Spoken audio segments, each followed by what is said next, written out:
Let's go. Here we are.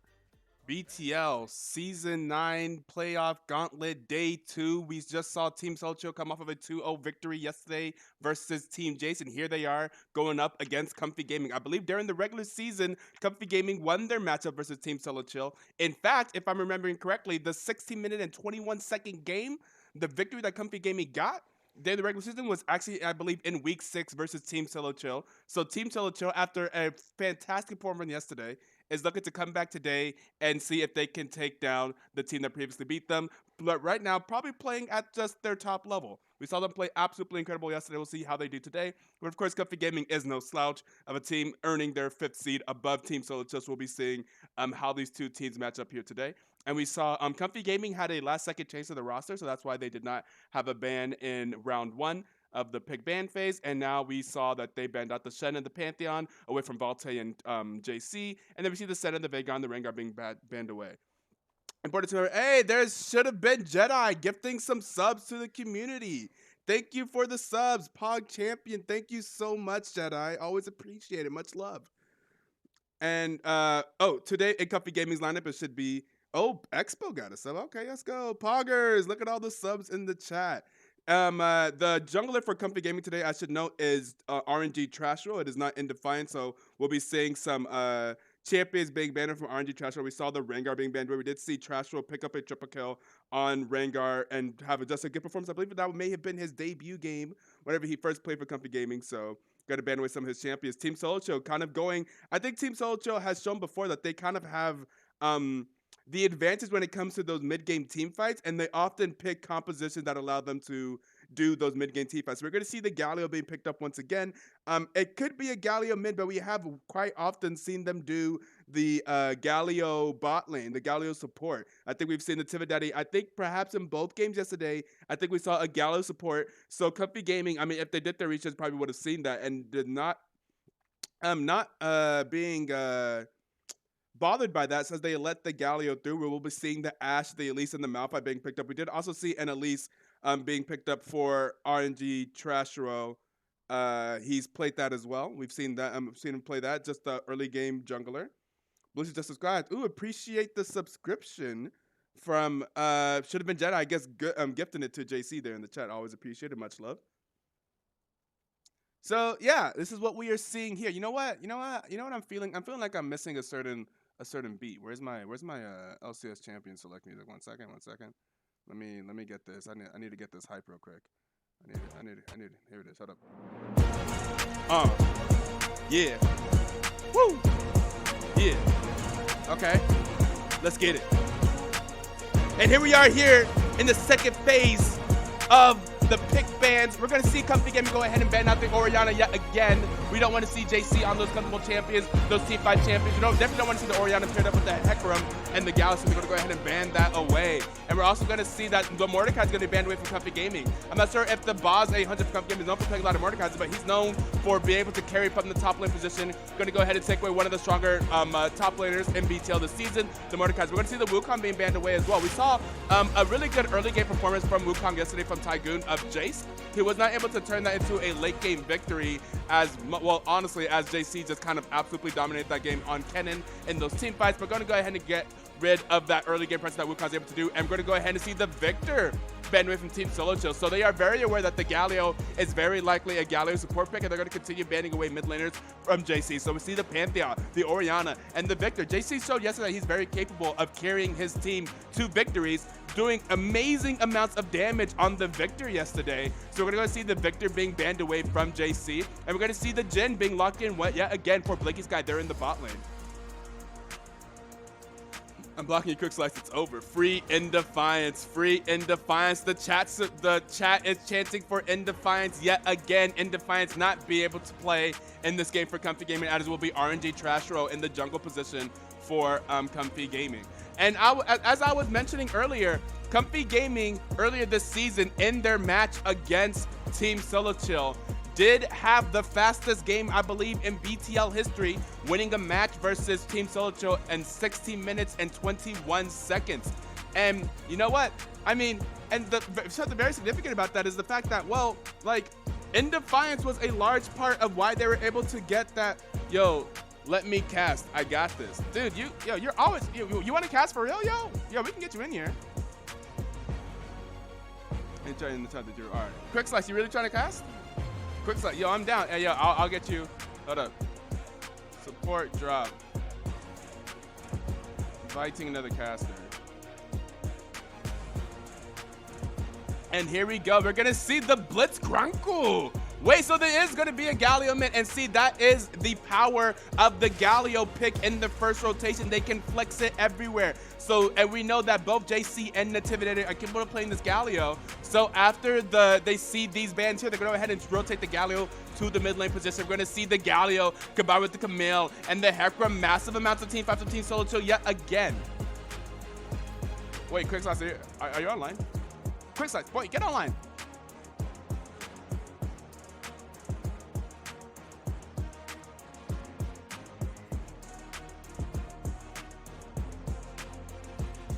Oh, there he is. I'm logging into like, there he is. Quick Slice.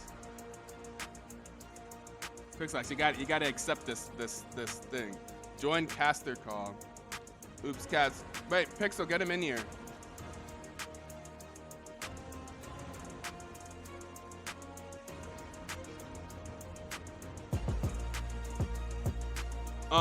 Look at how many ranked games that man has won. And those are just his wins. Almost 700 wins in ranked this year. I want to see a nice, clean fight.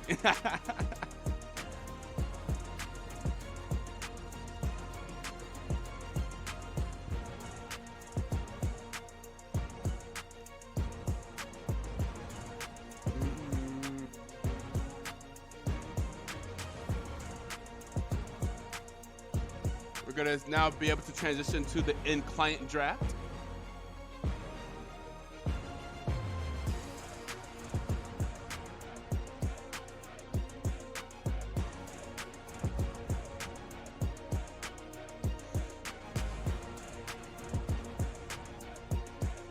Move me in. Dragged him in. Oh, you got him in here? Ah, there it is, Pog. Hold up, wait. I need to undeafen so I can listen. So we can talk to the man here. 1 second. Let me get a little bit less hype. Yo, what's good, Quick Slice? Welcome to the booth. Yo, what is up, Yo, man? what is up? What is good? We have Quick Slice here, the starting ADC for Mamba Mentality, who is actually awaiting the winner of this series between Comfy Gaming and Team Soldier. We'll be seeing them fight at 9 p.m. EST, so just after this match. What do you think of the team concept you see so far? Wait, first of all, did you see any of the games yesterday between Team Solo Chill and Jace? I caught a little bit of like the first one. I think I saw the draft and I was like, Jace is just inting, and then I left because I knew it was kind of just. Yeah, the draft. Like that's what I was saying. It looks like Team Soldier really likes to pick these really. Pixel needs to cast too. Pixel never wants to cast. We saw like these really strong team fighting team comps coming out of Team Solo Chill. We saw that yesterday, and they really took advantage of it. Like even whenever in game 2, Jace kind of took a lead in their solo lanes. Like both the Vladimir and the Wukong got like a lot of kills in lane from their jungler and stuff like that. And then in team fights, Team Solo Chill just kept winning all the team fights, so it didn't even matter. Like like JC played Kennen mid and then started absolutely dominating the team fight. At some point, picking up a triple kill in a team fight, and then just like got so much go from the team fights. At one point in the side lanes, Wukong tried to 1v1 JC and just got absolutely obliterated. So it was just just Team Solo. And even though it was looking like Jace may push a game 3, but once the team fight started, it was just Team Solo Chill all the way. And here we are going to be starting the draft in the client here. Once again, Comfy Gaming losing their first ban due to some late roster submissions. Yeah. What I think is interesting about this draft is that Team Solo Chill decided not to ban Renekton. Like we've seen Renekton in every playoff game that right. They've played Renekton, right? But they decided not to ban it, and they didn't really pick a good matchup into the Renekton either. Yeah, that's true. Exactly and it's gonna be Camille. Yeah, Camille's gonna be. Yeah, it's not like like there's a world where Camille can win that with Hecarim especially, but 1v1 it's not that good. So I'm curious to see how they want to deal with the Renekton, because I think that Valte is pretty strong on Renekton. Wait, is it gonna be Renekton top? Wait, they have a Malphite as well. They have Renekton Malphite at least. we have seen Malphite go mid We have, with yeah. a lot with I keep forgetting what the name of the team is. We've seen them go mid a lot. Is what I'm trying to say with Malphite. We've And also they just seen set up. We've also seen Renekton mid. I mean, not like only one person, but we've seen it. Yeah, we've seen it. Yeah, We've yeah, seen yeah, it. yeah, It was a little bit of an int, but we've seen it. yeah, we've seen it. We've seen it. It happened. It happened. Yeah, so yeah, Renekton top most likely into Camille. Yeah, looks like it's gonna be the Renekton top. Yeah, I think the interesting thing here, I think the thing that's really gonna make it, a really honestly, in my opinion, a TSC kind of game is the Hack Room. The Hack Room into Leafs. I think Hack Room as a whole is just way like one of the best junglers in the game right now. Yeah, I felt Especially like Hecarim compared. almost feels pick or ban in BTL at this point. Like every team is playing this champion, every team is having a lot of success with this champion. We do know that RNG Trasho from his previous performance really enjoyed those early game style junglers. We saw him do the Rengar, we saw him do the Elise, so he's gonna try and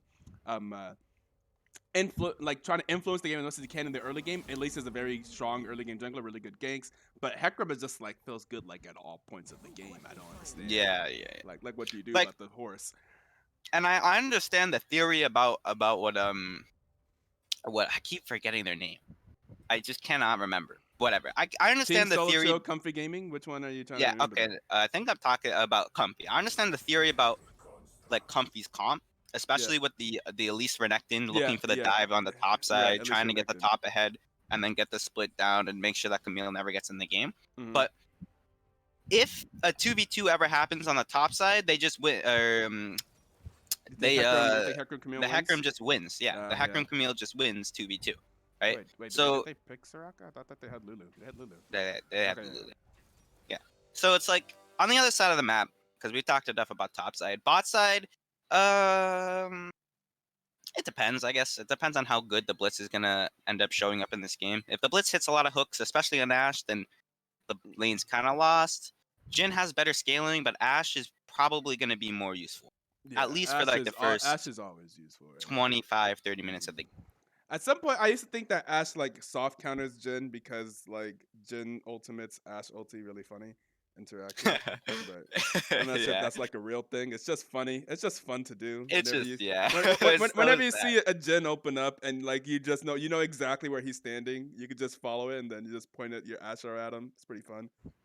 Yeah, it'd be really unfortunate if that happened. But we'll see if that happens to Blakey's guy. But I would be really surprised if it did. I've seen it happen like a couple of times. It's Ashe did both popular ADCs, but yeah. That is fair. I would find the Blitzcrank to me is such a polarizing support because it's like either it goes great or you do nothing. It seems it's like this. It's pure pressure because it's like if you don't land the hook after you throw the hook and it doesn't land, you just kind of awkwardly stand there like, well, that's all I had to do, and then you just kind of step back. You're basically a minion if you miss your hook. yeah. For the next 20 seconds, you're like I forget how long the cooldown is at first, but like for the next few seconds, you're nothing. You have nothing. You don't have anything else you can do in your kit that's you can like run up on them and try to get an E. But then I don't know why they made it so Blitzcrank had to be slowed after his W. I don't think Blitzcrank was ever at a point where his W not slowing him made him too strong of a champion. I never remember Blitzcrank ever being like super meta. So like whenever they make that change, I'm like, why? Why does he have to be slow at the end of his W? Like for what reason? Poor K. At what point in play, at what elo was Blitzcrank not being slow at the end of his W a problem? It's Who like knows, I don't know. It's like the Annie change where they made it so she gets super speedy with her E. Like when was that ever a thing that she needed? But but I think at least for the Annie change, that's way more relevant than like the Blitz change. Yeah, that's true. Yeah.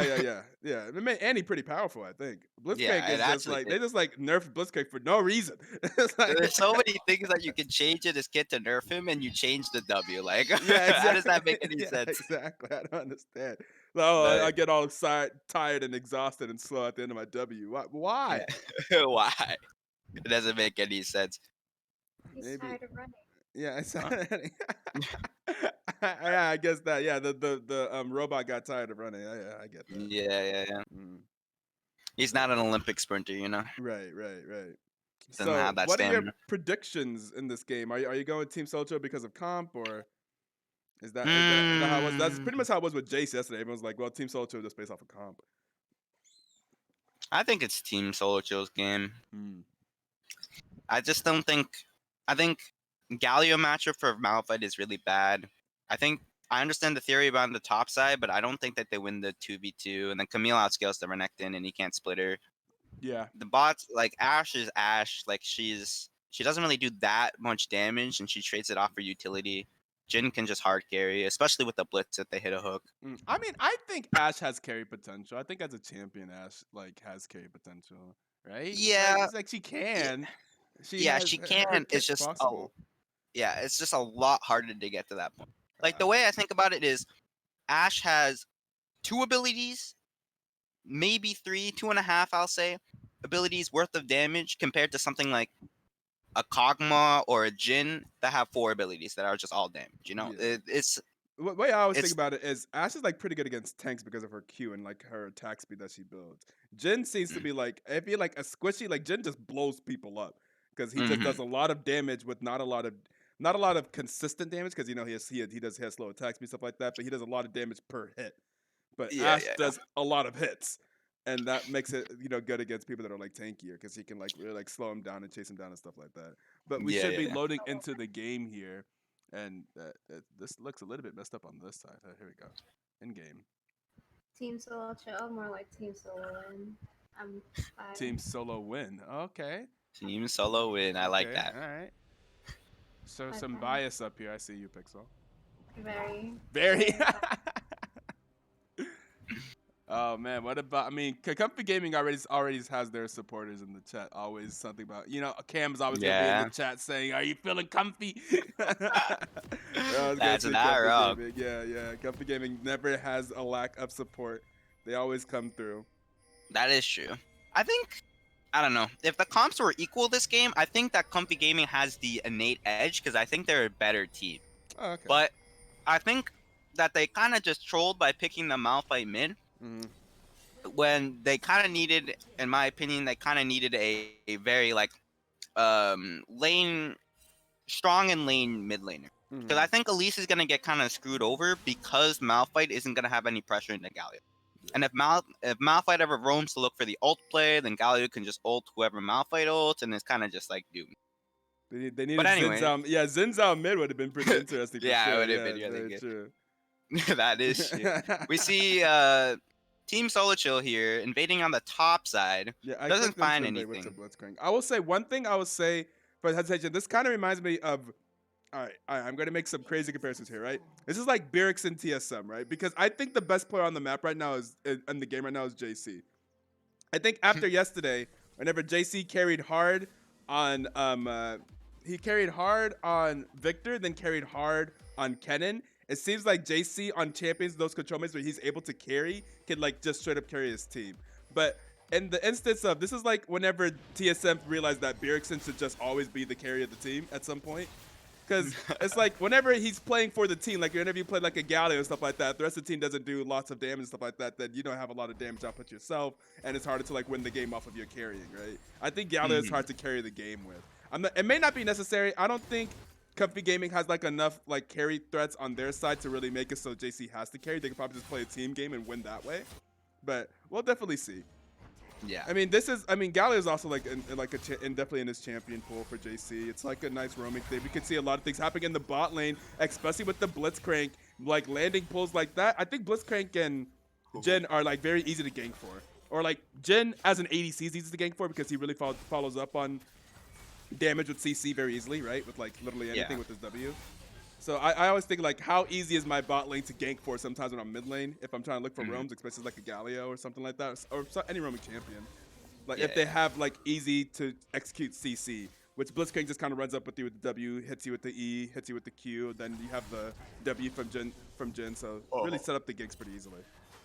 Yeah, but I don't think that this game, especially like in terms of games, I don't think this game is we're gonna see a lot of bot side ganks. I think that we're gonna see a lot of posturing around top side. We already see Elise walking up towards the top side here. I noticed this. Renekton bounces wave off of the tower so that she would be forced to push. And now they're probably gonna he's probably gonna just E in, look for the stun, but yeah, Hackroom's already here. This is exactly what I meant from before. We're gonna see the 2v2 happen. But did they win the 2v2 yet? Not yet, because Yeah. Hecarim walked into that fight with 30% HP. But this is exactly what I mean. At least it's gonna repeat gank. We saw this yesterday, I'm pretty sure as well. We're gonna repeat gank or look for Hecarim as well. That works. And they're just gonna try and win through the top side. That's their whole plan, pretty much. Yeah, and if you read Ethan's super late BTL playoff power rankings, he says that he believes that the two best junglers in BTL are both on Comfy Gaming. So RNG, Trashro, and Indefiant. So, and oftentimes whenever we see Comfy Gaming play, we see them do a lot of work early game through the work of their junglers. So we're looking to see like RNG, Trashro is the pressure's kind of on them to like make plays happen. So they're gonna try to see if they can make plays happen. Oh, teched. It doesn't matter. And there it is. That's the Elise and Renekton, right? At least Renekton combo. Yep. Mid lane here, though, looking like a big diff right now. This is what I mean. No prio on the mid laner, it really seems not good. Especially with Elise. He dies. Yeah. And wanna fly high, a little bit troll there. Trading off his life for the Malphite. But it's okay. It's okay for him, I guess. Yeah. It's not the end of the world. This is weird. This feels like a lane that Gallo can actually like pressure. He's not just like surviving this lane. He's just like straight up, like pressuring this lane because he's up against a Malphite. Yeah, he's up against a Malphite. He's not up against like some ranged maze that has better wave. He's up against a Malphite who he just has. It might be outside fight. TP coming out. Are we gonna see the counter TP? No. The Justin missing. But it's not gonna land. Oh wait, counter TP. Does Elise have a way out? Elise doesn't have a way out. Yeah, she doesn't have a way out. How's she gonna get out? She did have flash actually. Oh, she did? Oh, she was just like, I'm not using flash for this, I guess. I guess not. You just like, this is fine. That was awkward. That was so awkward. Yeah. Elise doesn't flash over the wall. The Renekton TP is like 10 seconds too late compared to the Camille TP. Yeah. Oh, almost. Ooh, and no, there was barely any summoner usage there. The only sums that really got used was Jhin sums. Oh yeah, when he flashed over the wall, yeah. Yeah, flash cleanse apparently as well. I mean, all right. I mean, this goes in. I think that's just all in Team Solchill's favor there. Yeah, it does. It does go into Team Solchill's favor, and now it's even again. This is gonna be awkward. 2 kills on Hecarim, though, I think is really big. Oh, especially with the Sheen at 6 minutes in the game. Yeah. He's going to be doing a lot of damage. 1v1 versus Elise, he wins. 2v2 top, if he doesn't walk into it, I'm pretty sure walk into it like 10% HP, he wins. With that Sheen, he's kind of disgusting right now. Right. Elise walking towards top side again. This is exactly what I mean. He's just gonna look for the dive again. This is similar to how they beat them last time. There's a lot of pressure on the top side of the map. Whenever they had that 16-minute game, it was through top side. Yeah. But look at the damage. Look at the Hecarim damage. Malphite's coming up though, looking for the ultimate. Oh, here's the. Okay, and then there's the Galio. Yeah. Elise is down. So the Malphite can still look for an ult. Big taunt from Galio. And they just look to disengage. This is exactly what I meant. I feel like I'm a goddamn guru or something.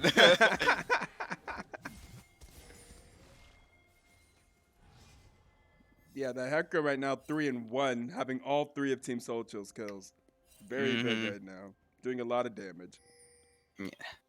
Wanna fly high wants his respect as one of the better junglers in the league as well. Like, what do you mean both the best junglers in the league are in Comfy Gaming? Wanna fly high deserves some respect. Yeah, he did say that the best mid jungle duo was on Team Solchill. Yeah, I can definitely see that's pulling through right now for them. Yeah, you see. Not only does Hecarim have 3 kills, Galio has 3 assists. Yeah. So they're doing their mid jungle thing. They sure are. Looks like posturing for bot side scuttle here. This time mid doesn't have. Never mind. Malphite is just not taking his wave. I was gonna say this time mid doesn't have pressure, but that's simply not the case. Lulu massively caught out and dead. Big Malphite hits all 3. They pick off the Hecarim. Flash from Blitzcrank to get out. Jin's finally here. It only took him 10 seconds. Elise gets another kill. Oh! Ooh, the hook! Oh! That was the hook Kill that they steals wanted. Elise. Does the Malphite get away? No, he does not. All right, 3 for 4? No, 2 for 3. 2 for 3. Not bad, not bad. The shutdown on Hack Room. Gone to Elise, right? Yeah, Elise got both the kills in that fight. Jin getting a kill though, kind of bad for their bot lane. It's kind of strange that Hecarim doesn't just walk straight towards Drake though. I think he probably could have just straight up taken it. JC walking towards bot to catch the wave because his bot lane is mid. Big CS difference, top side, 20 CS because of all the dives. Everywhere else looks pretty equal. It is gonna start turning into what I like to call an awkward game because we've been it's 10 minutes almost into the game. Neither team has a lead and they're both really trying hard to make it happen. So we're gonna see a lot of just fights like this one that's about to happen. 2v2 top. Movement to the top side yet again. 2v3, 2v3. But the Hecarim is here, and the teleport is coming from the Galio. The Hecarim? Oh, misses his ult. Really gets bursted. Double taunt. 3v3. Oh, and the ash arrow. Oh, that's huge. Oh, that's gonna be a triple. That's gonna be a triple for Comfy. No, he flashes over the wall. Good flash. But that's Rift. Something about that flash, I felt like he wanted to make sure he didn't miss flashing because he stood there for a while. He stood there for a while. He was like, he's like, I'm gonna make sure I'm getting over this wall. Oh, they still have the Malphite R. Oh boy. So sad. And now did you see what Mark said in the chat there? Don't worry, you know that's half the reason why I'm here. Since they, Mamba getting the most in-depth report on these opponents here. Oh, and then in comes Quick Slice. Not Quick Slice, that's Valte. I was thinking of Quick Slice. They're looking for top again. They're gonna get them out. They're gonna get Renekton for free. You're very correct. What is bot lane? Everything is going top lane this game. What is bot lane? This is just the Fiesta in the top lane. A rare game where the Fiesta is in the top side of the map and not the bottom side of the map. Bot lane has just been down here chilling, essentially. Look at Ash. Ash literally has 0 KP.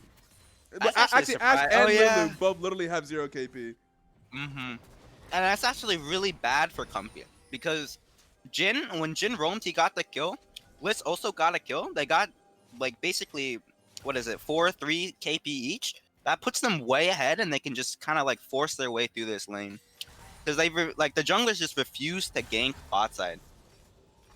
So Ash is never getting any help. Yeah, I think it's more like Wanna Fly High is reacting to the fact that RNG Trash Row keeps running at top lane. Because they have the Renekton and the Elise duo, they keep going top lane, so then JC and Wanna Fly High keep having to react and go top lane as well. Yeah. They don't want to just leave Valte up there to just get demolished. And I think a lot of that has to do with that. That's a good hook from Blitzcrank. Forces out the Lulu R. Doesn't matter. Lulu still goes down. Elise coming, looking for the kill. Ash slows him down. Elise misses the E, but still gets the... coming out. Ash is picked off. Elise is chasing Jin, doesn't get it. Malphite's bot now, beating up the Hecarim. Okay, the Galio ulti. Oh, there goes Malphite. Oh, the ult actually might pick up the Blitzcrank. Christ, Flash trying to get away. Renekton's here now. He used his TP. Renekton kind of trolled his Galio 1v2 gets the kill but dies to Malphite. Christ, what a fight! And now everything changes. Did I say the Fiesta was in the top lane? They're like, oh really, Ito? Oh, we can party down in the bot lane as well. Yeah, I'm pretty sure they picked Valve without banning Silas. Yeah, pretty sure. They might do it against you now that you said that, though. Write it down. I guess that Camille must have used her TP to get the top, and because of that, she didn't have her TP to get to the bot fight, making it a 5v4. But even though it was a 5v4, it actually turned out pretty good for Team Solo Chill in the end of the day. 1K lead now towards Team Solo Chill. Most of that on the bot laners actually. Jin up 1.4k on the Ashe. Malphite's actually ahead. Oh, because he has 4 kills. Oh, Renekton still bot. Forces out the Blitz Flash. Asher comes out, misses. Malphite walking towards bot side for this Drake. Team Solo Chill just gonna give it though.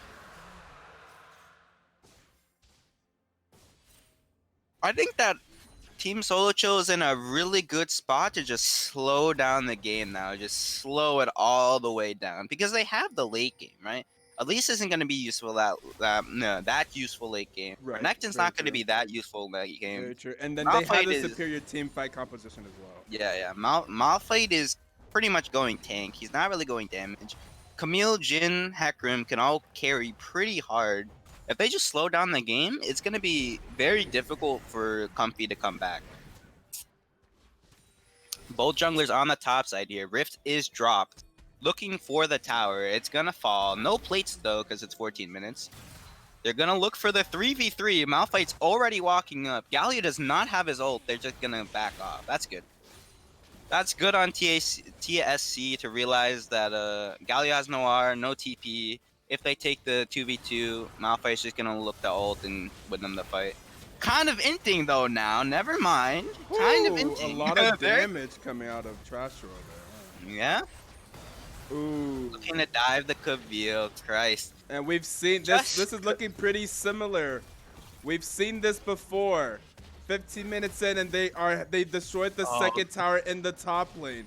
Once again, Comfy Gaming is looking to win this game through the top side of the map.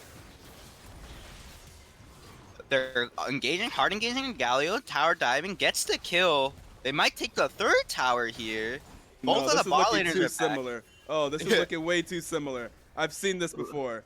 Okay. Hecarim? Aw, he's too scared. I was about to say, if he ults in, he gets at least one. He does get at least one. He might die for it, but he gets one. At this point, TSC bot lane should be top. And then Camille should just walk bot. Because I think, honestly, after the first tower went down with the Rift, the bot lane should have already been backing and walking towards top side. Because they're kind of just letting Camille bleed here, right? They're just like, Camille's already behind. She got dived a few times. You know, she can't really stay in the lane with the massive priority that Renekton Elise has, right? She needs to be on the other side of the map where they can't pressure her as hard because she's weaker, right? Especially since TSC bot lane is ahead, right? They wouldn't win that 2v2, but they can definitely make it a lot harder for Comfy to just be able to get whatever they want, right? Now that they've lost every tower on top, Rift is free for Comfy, right? Very true, yeah. And they could just use that to continue try to pushing it through top. That's what they did when they won the game in 16 minutes. I don't think that they can win off the push, but they can probably take the inhib if they really wanted to. Yeah, I think a large part why they were able to do that was also because of having the Volley Bear as a champion. Able to do the Volley Bear on the Nexus towers. Yeah. I think Comfy as a team is just really just hard set on setting up the tower dives topside. With the Volley Bear ult or at least tricking the tower with their E, they just really want to get top ahead. And then after all of that happens, they can look to kind of like move their top lead towards the bot side. But as they were trying to set up the Rift play, Hecarim just ults over the wall, sets up the Elise with the fear, gets the kill. I think TSC is playing really aware of exactly what Comfy wants to do. And I think the big downfall of Comfy in the way that they play. Malphite misses the R. On Galio, that's doomed. That's actually so sad. And now Blitz is here to hit the hook. Never mind, he misses the hook. Yeah, missed the. Did you miss the hook or did Malphite dodge the hook? You know. No, I mean, if Blitz was better, you would have predicted the TP coming from Camille towards bot side because they didn't respect it. Here they come. Looks like it might be a double kill. No, Elise gets out for free, but Ash is just dead. And pause. Yeah, we should have a pause here. Pause. Twitch. League. Yeah. BTL. It's in the game. It sure is. All right. It gives us a good moment to kind of take in the game. A lot's been happening. I kind of appreciate this pause. So I guess we'll just kind of walk it down through the top side, just to give a kind of great overview of the game. So big difference in the top right now. Looking at gold, it's what, 2.3k gold lead on Renekton. Yup. Jungle is pretty much even. There's like 300 gold. It's not really that big. Mid, Malphite surprisingly up 1k on Galio, and then bot is Jin's up like 1.5k on Ashe, and the supports are like 800 gold apart. Blitz has got the lead on Lulu. So Right. bot side on TSC is winning versus top side on Comfy winning. And this is kind of what I expected to happen, especially after Jin got the kill. And he's going to just always be stronger than Ashe. And especially since Ashe doesn't do as much damage as Jin, especially when we're at like this low item state of the game, he's going to be able to snowball, and he's always going to be able to win the trade spot side, right? Right. So TSC looking for the tower bot. 3v3 about to happen. Renekton. Oh, TP coming from Galio. Malphite also TP'd. 4v4 now. Lulu ult down. Renekton ult down. Looking for the blitz. TSC backing off. They all get out for free. Alright. Okay. So just a lot of fighting. A lot of honestly random fighting happening in this game. A dragon is coming up. Yeah, that is true. Only the second. Look at how much press has been put topside. At 19 minutes, this is only the second dragon of the game. Yeah? Blitz hits a hook on Elise. Oh, but Jin misses the root. Elise super low, though. Forced the E. Oh, able to hits too! The Ignite kills the Elise. Ashe wasn't there in the fight. Ashe uses R to try and peel, but it doesn't matter because Camille exists. Oh, that's kind of sad for Lulu. Yeah. Alright, well, Lulu is getting run down, and so is Ashe. This is going to be the ace for Team Solo Chill. Indeed. That's And Drake like down. There's that team fight they were talking about. They tried to do the big engage on the Jin, almost killed the Jin. Jin able to flash out while the Gallo was able to get the ulti on top of him. Nut for sure, Spoopani. Or Spoopiani. There goes Drake. Mid tower also gonna drop here. And now, once again, the game has switched in lead. This game's been really close so far. Really good first game. The problem now for Comfy is that everybody on the enemy team is really strong. They can't disrespect anyone. If they disrespect Jin, they die. If they disrespect Hecarim, they die. If they disrespect Galio, they die. The only person that they don't really have to care about, which is starting to become less and less a thing. They're gonna have. What I'm trying to say is they're gonna have to care about Camille as well, because Camille just finished her Triforce up. She's starting to get that item. She's starting to get the ability to play the game. This is kind of what the problem that I have with Comfy's comps is. It's that they always play this early game, get ahead early, and then win sort of style, especially with the Malphite and the Elise and the Renekton. But after a certain point, it just doesn't matter.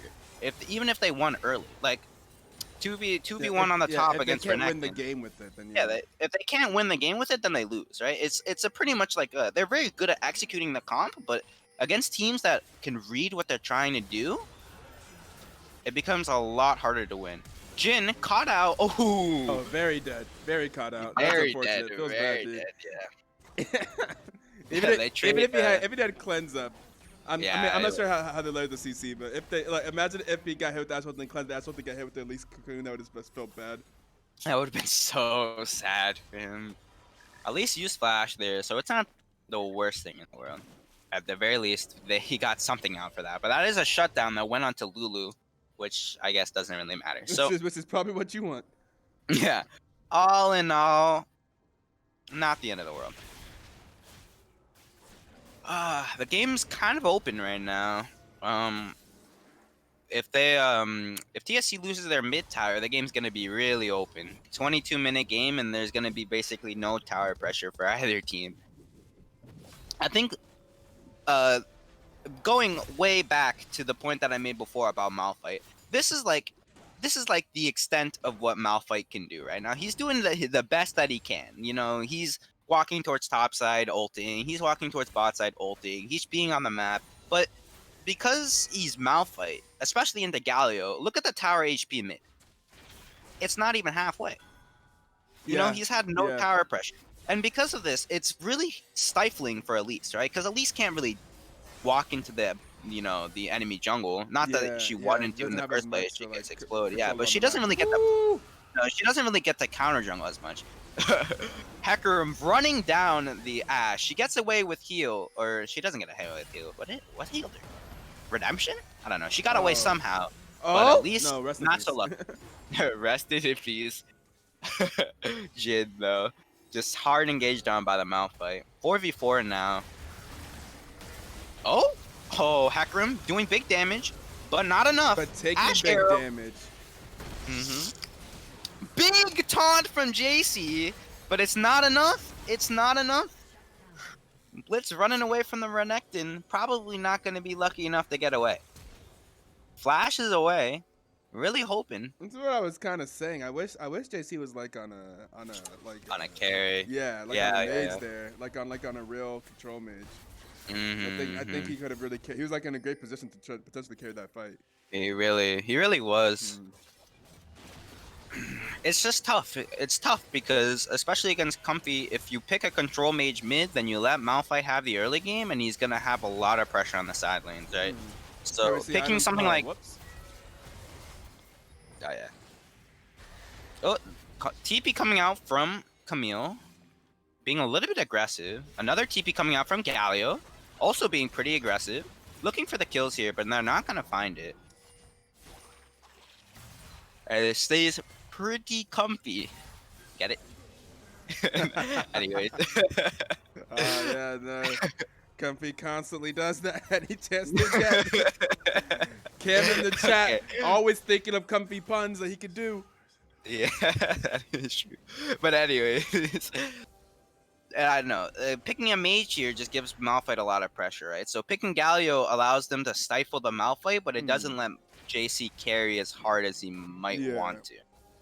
Yeah, I guess, if there was like amazing, Malphite has like two people that he maybe try that he would have a good ulti against. Right now he just kind of just targets Jin and Jin alone. Yeah, pretty much. So here we go. TSC on the Drake. Comfy on the Baron. TSC now knows that they're on the Baron. Two people are staying on the Drake, the Galio and the Blitz of all people, which is interesting. Hecarim on the Baron side, looking for the steal, doesn't get it. Alright, well, that's very not good for them. Oh, Galio comes out, big Malphite arc, catches the Camille and the Jin. They gotta disengage now. Hecarim dead. Ooh. That's what you call a throw. Damn. They're gonna take probably 3 towers right here. That's gonna be huge for Comfy Gaming. Yeah, and they didn't, and TSC didn't even trade out the Drake.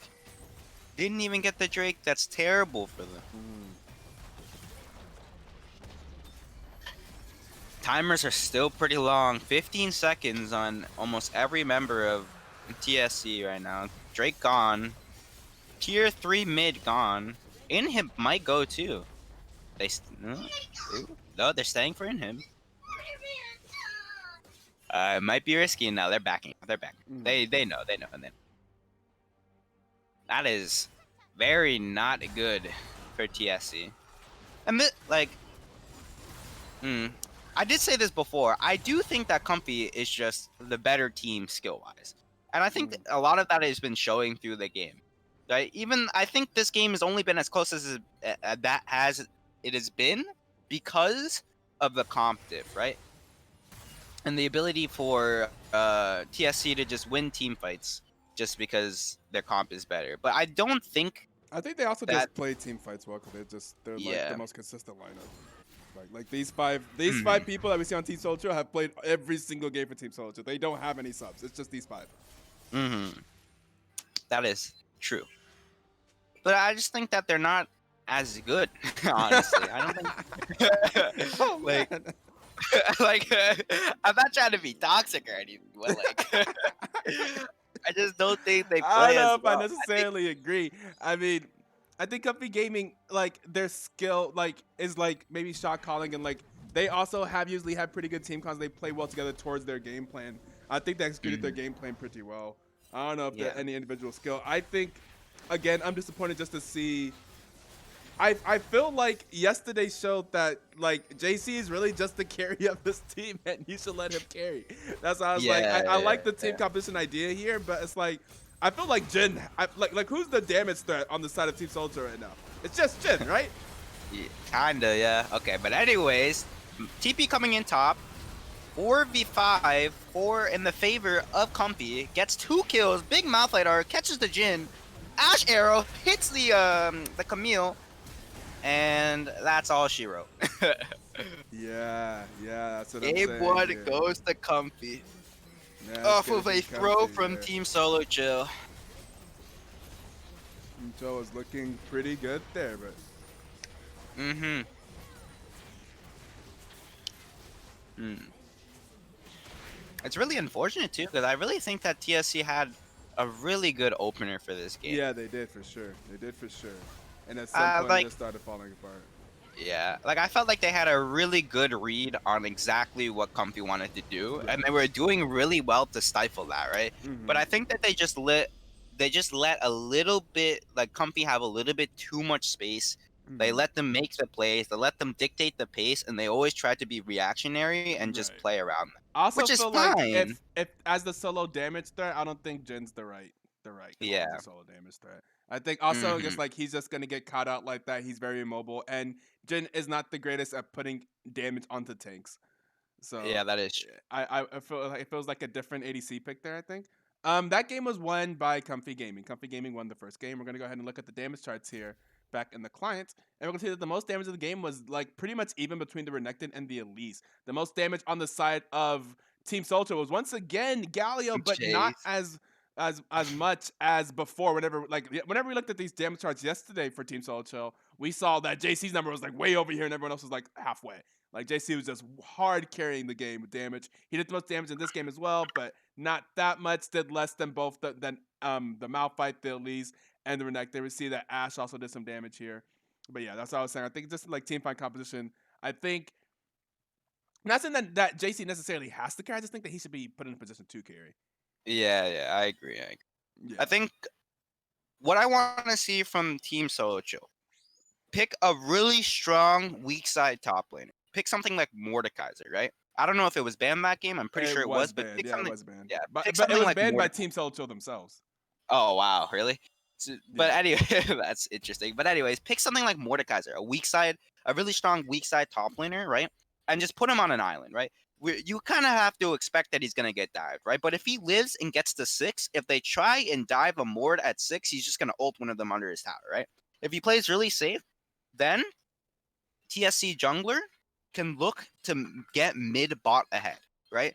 And if it all goes well and top doesn't get too behind and TSC's jungler wanna fly high gets mid bot ahead, then Trashwell is forced to look at a different lane and forced to leave top, right? Because if Right. he doesn't leave top and he keeps trying to like repeat gank the Renekton, which they should ban in my opinion, then they're just gonna lose because Renekton's not gonna be able to carry, right?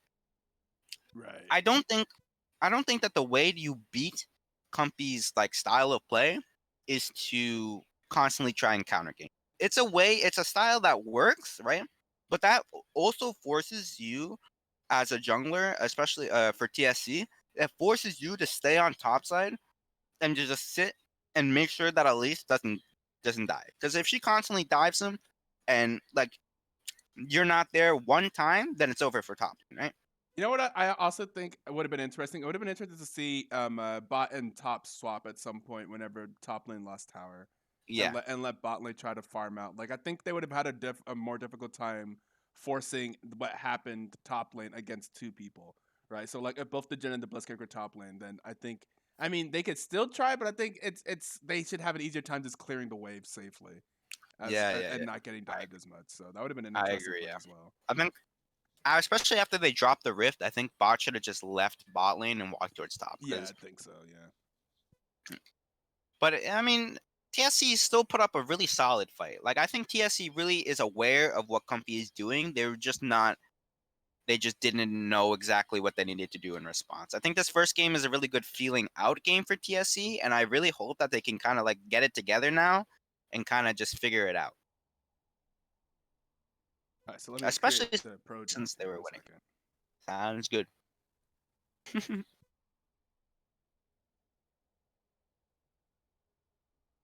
Okay, do you see the caster chat? You do, right? I do. I do.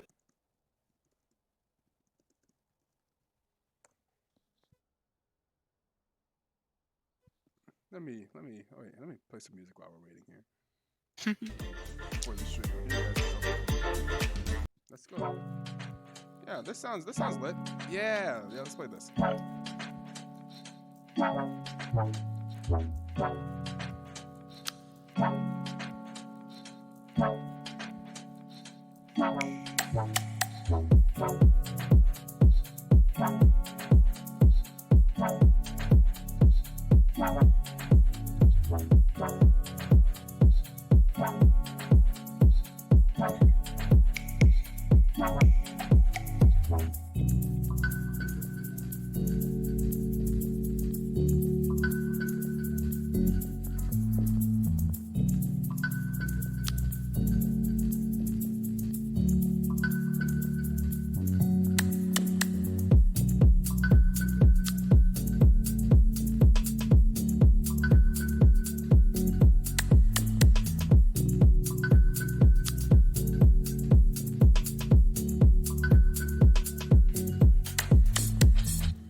Okay, here we are.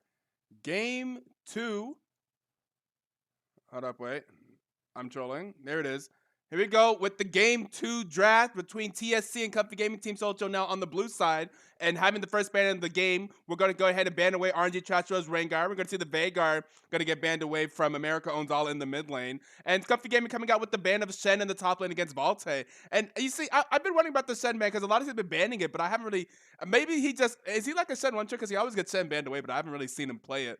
And we're going to see the Twisted Fate being banned away from JC. It looks like Comfy Gaming has pretty much settled on the idea that JC will be the carry. JC is the main threat of Team Solcho, so go ahead and banning away 2 mid laners in the first half of this pick ban. And we're going to see the Hecarim being picked up once again by Team Solcho. With their blue side first pick of the game, they are putting a lot of priority onto the Hecarim. They reckon that the Hecarim is a powerful pick in BTL. We're going to see another Ashe picked up by Comfy Gaming for Carson. We just saw him play the Ashe last game. He did all right. He did his job. The thing about Ashe is even if she's not absolutely carrying the game, she's still incredibly useful. We see the Echo being picked up by Comfy Gaming. I wonder where the Echo is going.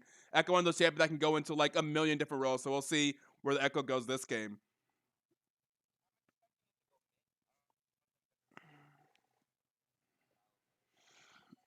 Yeah, we'll see. Yeah, And the Galio picked up again. But once again, we know that this is a big flex pick for Team Solcho. They played Galio mid and bot lane. They're just a big fan of Galio as a champion in general, it seems. I think they like the fact that Galio almost always gives you a good team fight option.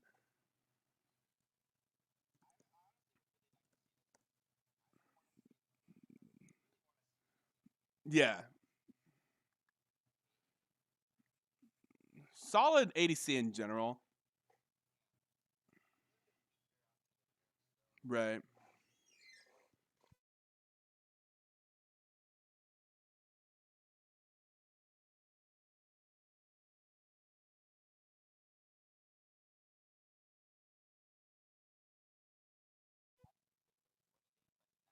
Right.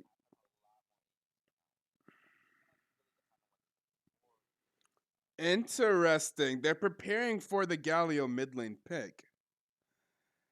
I feel like that's a mistake because they haven't shown if Galio's mid or not yet. I think you're opening JC's options here. Like we know that this is the flex pick for Team Solo Chill, so I feel like them showing their mid laner this early is like dangerous.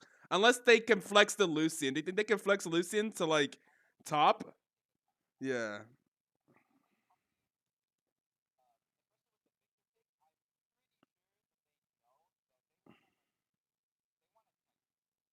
Mm. Yeah, I see. Yeah, and look, and they're not falling for it as they are still banning away some mid laners. Gonna go ahead and ban away the Malphite as well, the Orianna. So look at this on the side of Comfy Gaming. Of their 5 bans, you can't hear Quick Slice. Oh, that is because I am trolling. My bad. Wait. That means you couldn't have heard. You couldn't hear the music this whole time either. Because I turned down the desktop audio. Thank you for telling me. Oh my god, Never you're mind. trolling, Yeah, it's been a one-sided conversation this whole time, and I've been talking loud, like I've been talking over because I have the LCK champion select music playing in my head, right? But no one else heard that. That feels bad. What is that last ban for Team Soldier supposed to be? Any it's ban. Be the Annie ban. So we're gonna see some mid lane bans, some mid lane focuses from both teams here. So they still banning away mid lane champion. They're not falling for the Lucian as being a mid lane pick. They think the Lucian can still be going anywhere. 10 champions banned. 7 are mid lane. Yeah. Asira, very powerful bot lane. Yeah. Very scary, very especially annoying, for Galio. very annoying bot lane. Oh my god, you just get poked to all heaven. Yeah, especially for Galio. It's a really bad matchup for him if he wants to go bot. Cannon. The Cannon mid coming back through. And the Camille again. So yeah, we see Echo going jungle. Oh, wait. That's not what I expected. Unless it's Echo mid and this is about to be the jungler pick, which would be weird because why would you say the jungler pick for that long? I mean, they're flexing. I mean, both teams are flexing all over the map, right? So we'll see what's this flex. And look at Team Solcho again picking a very, very huge team fight composition. And that's going to be Aatrox in the top lane. We have seen, I believe Comfy Gaming has played Aatrox top before for the Baz 800. We have seen him do really well on Aatrox top before. So where are these champions going? It's probably Echo Jungle. Lucian Yeah. mid. And Azara bot lane. I mean, Azara definitely best be the bot lane there. Going to be up against Galio. So the Galio is, in fact, going to be a bot lane pick. We're going to see that Kennen come back in again. Like I said, we saw JC absolutely demolish team fights on Kennen yesterday. So we'll see if he can pull that out again today. This is going to be really interesting, actually. Because there's a lot of things that could happen here. Echo definitely has to jump, right? The bot lane is set. But I have seen Aatrox go mid before. I've seen it happen. And I don't know. Oh boy. I don't know if they want to do that into Kennen. I don't really know the top lane matchup that much. Camille into Lucian, Kennen into Aatrox, but it is a very, it's possible. It's possible. I think that Lucian probably has a better matchup into Camille than into Kennen, because he can just E away from her stun and then kind of just explode her from her. And then trade back, right? Yeah, and then trade back for free, right? But I'm not sure. We'll see. We'll see. This is very interesting. This is when we get played, and it's actually gonna just be like Camille support, hacker on top, jungle or something crazy. Right. Oh wait, what happened?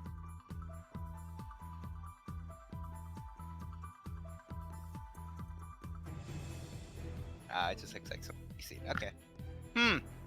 Very interesting comps. I'm trying to think of how this game is gonna go exactly, but I can't really get a good read on what's gonna. I would say the team fight is in favor of Team Solo Chill once again. Absolutely. Like, that's a massive team fight composition up there. Yeah, it's the same theory I think for TSC. Yeah. For Comfy, I'm not sure. Slightly better because I prefer the JC being on not Galio. I think I like Galio in the comp. I just don't like Galio as a damage threat. Like as someone who is picking up a lot of farm, picking up a lot of shit. Like I feel like you don't need Galio to have gold in order to be useful in those team fights, right? Yeah. So Galio mid I think is like it's nice to have the Galio coming from the support position.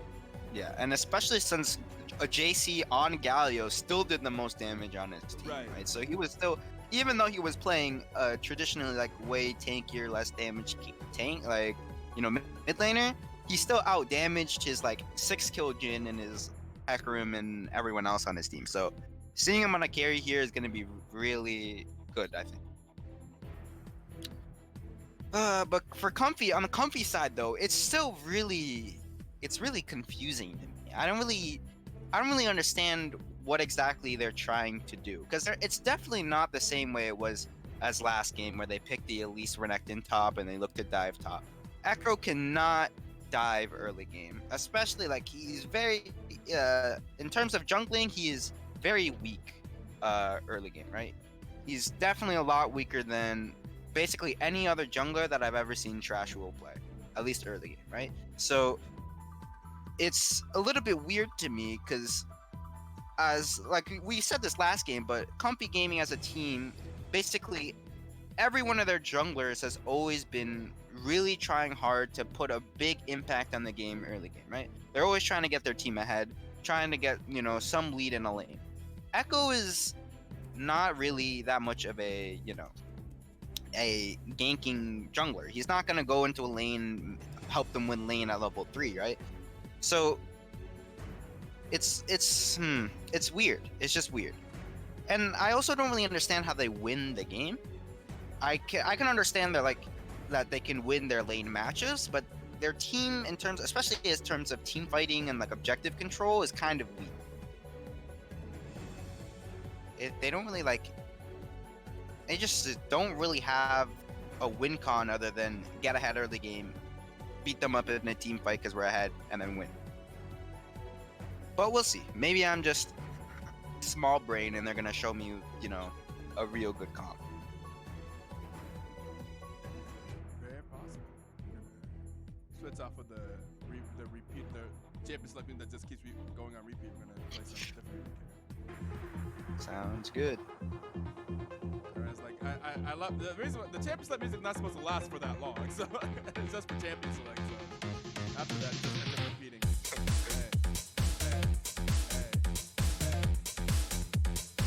Whoo, the song is up, Bob.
But it's still a kill.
Here it is!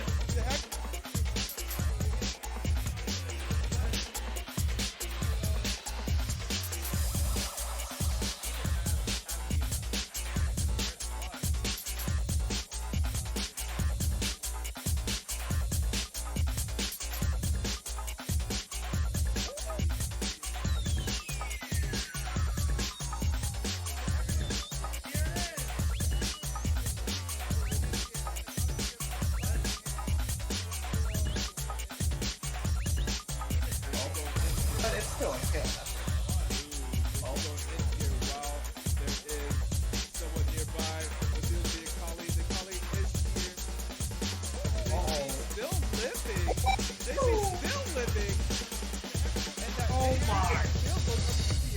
But it's still a kill. That's JC going in here while there is someone nearby.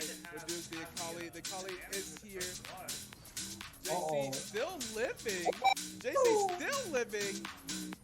And that a kill goes over to the Akali. But it's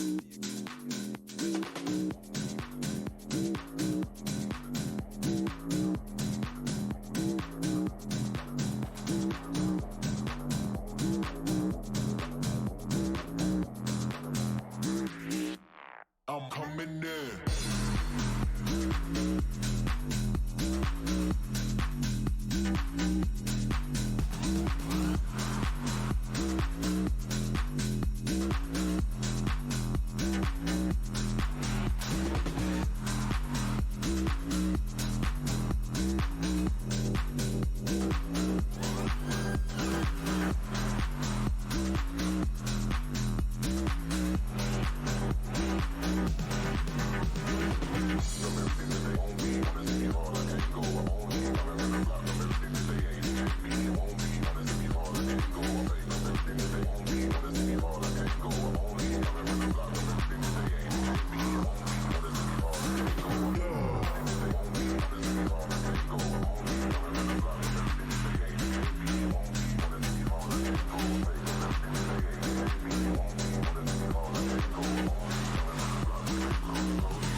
I'm coming in.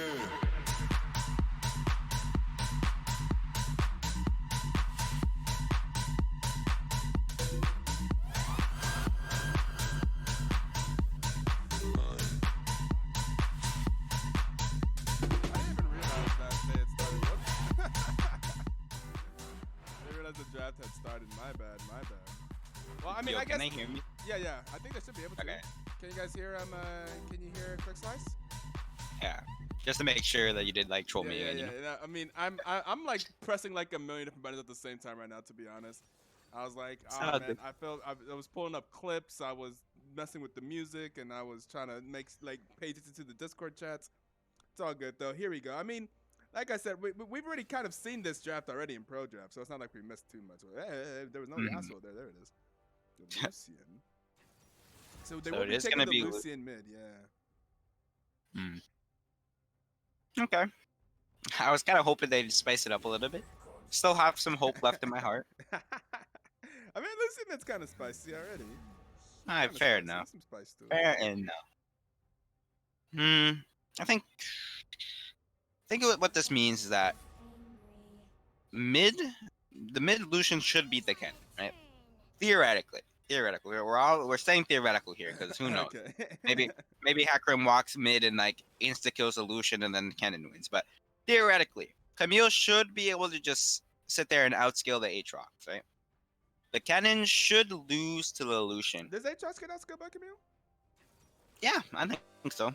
I mean, Camille is doing 700 true damage with her Q after one item, so I don't really think that I just Aatrox feel can like ever compare Aatrox to that. is just tanky enough where like he'll just survive that person then beat her up afterwards because he has I the mean, most HP. that's We'll what my see. mid laner thought too one time when he went up against Camille. That what happened. Let me tell you, that what happened. Okay, that's a fairness to that. And we're gonna see the Galio support. I think Caitlyn Galio kind of struggle against Ash Zyra. I don't think they.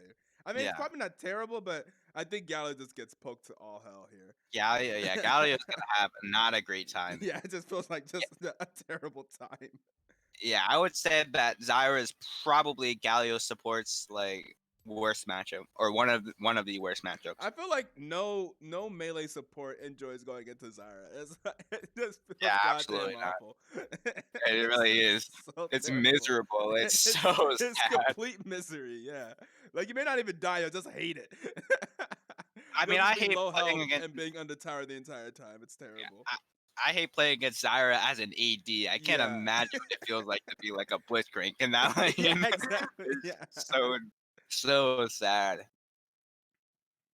That's like, I mean, if you can't kill her, essentially, if you're like a melee, you have to engage on her and find a way to kill her. If you can't, you just sit there on the tower, just getting poked to all hell and try not to die. Zoo health bar is Yeah. constantly below 50%, just constantly at half HP. Yeah. And then Zyra gets to like 3 items and absolutely explodes Yeah, it everyone on just your team explodes people. for Yeah, no reason. Yeah, it just yeah. makes no sense how this support is doing more damage than her entire team combined. Yeah. Yeah, very true. I was like in a very strange state. You rarely see it. When I see her, I'm like, oh god. Yeah. Hmm. Interesting game though. Interesting game. I'm curious to see what's gonna happen. I think the really scary thing for Comfy right now is the Hecarim and the Echo matchup. I think that's a really scary thing. It can go bad so fast. If Hecarim ever gets a kill, he just kind of like runs at Echo pre-6 and just explodes him.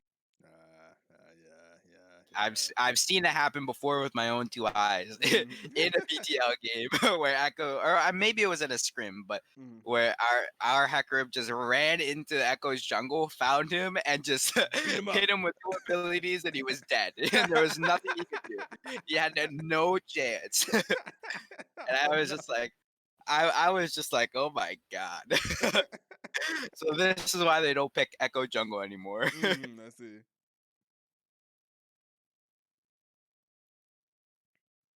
I'm honestly pretty surprised that they let the Hecarim go through. They banned the Shen, which I honestly don't even think would be that scary if Valte had it in the first place. And then 2 mid laners, right? In the first rotation? Yeah, we can go look back at that. Yeah, they banned the Shen. Yes, yeah, Comfy Gaming banned Shen, Twisted Fate, and Pantheon in the first rotation. And Team Solcho banned Rengar, Veigar, and Renekton. Yeah. I don't really know why they banned Rengar. I feel like honestly, these these bans are They just put. I think Rengar's RNG Trashow's favorite champion. maybe. If that's the case, I guess if you want to ban the one trick, but like I don't know. I feel he like has 98 games, 60% win rate on Rengar, and then 59 on his next post play. So, yeah, definitely likes fair to play enough. a lot of Rengar. Fair enough then.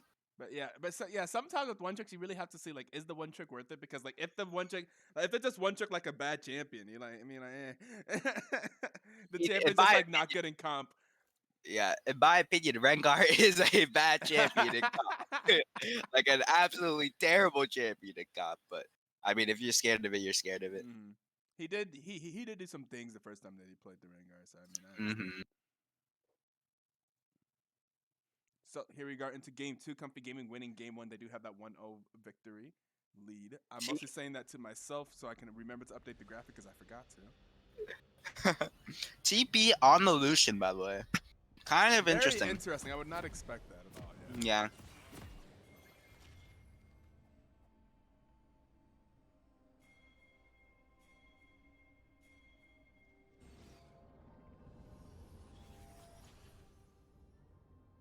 Looks like we're seeing a standard start come out from both sides.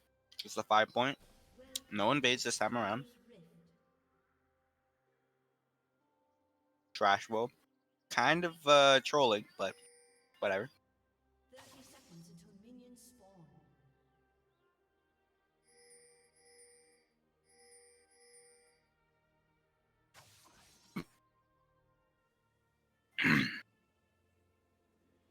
Echo hovering the cannon side. Presses W on him. Not really accomplishing anything though. Kind of just a wasting mana.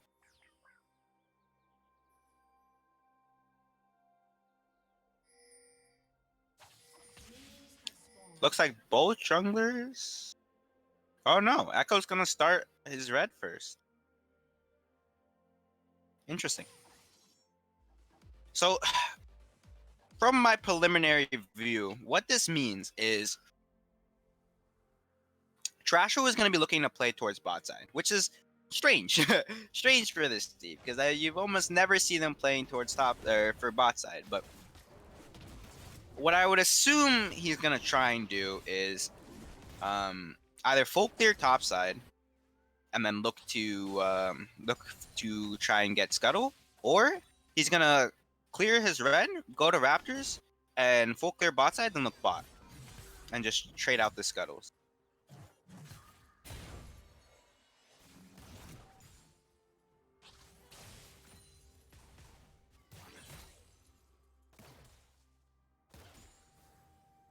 But everything else stays pretty normal. Echo walking towards his Krug, so yeah, he will clear his top side out completely. That will mean that the junglers will end up clashing for top side Scuttle. Most likely. Because I'm assuming Hecarim's going to go take his blue after Raptors.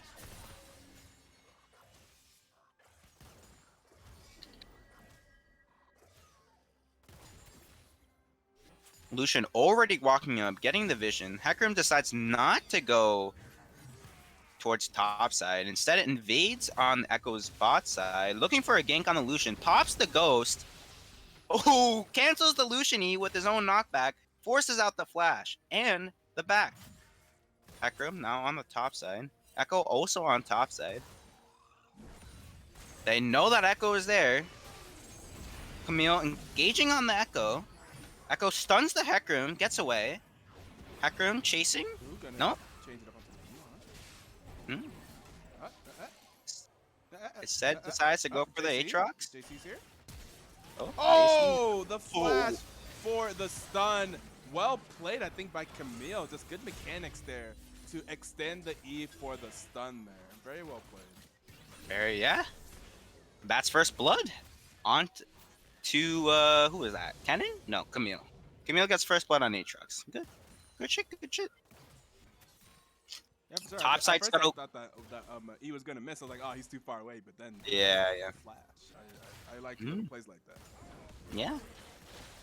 Hecarim gets the top side Scuttle. I'm assuming that Echo will get the bot side Scuttle. Yeah, he won't look for the bot side Scuttle as well. He's not that good.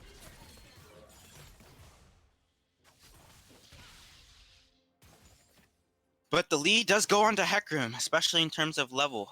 And this is like, I feel like I do this a lot, but this is calling back to what I said before, way before we had like a 20-minute break before this game started. But Echo, as an early game, or especially in the early game, is very weak. It's clear, like, in the time that it took Hackroom to, or in the time that it took Echo to take the Scuttle, Hackroom already had Scuttle, Blue, and he's halfway on Grom, right? So these little like advantages in clear speed really build up. They really start becoming an issue as you start to look later into the game. 10 minutes, 15 minutes in the game, when Echo is behind 3 or 4 camps because Hecarim is able to back and come back and clears camps faster than Echo can.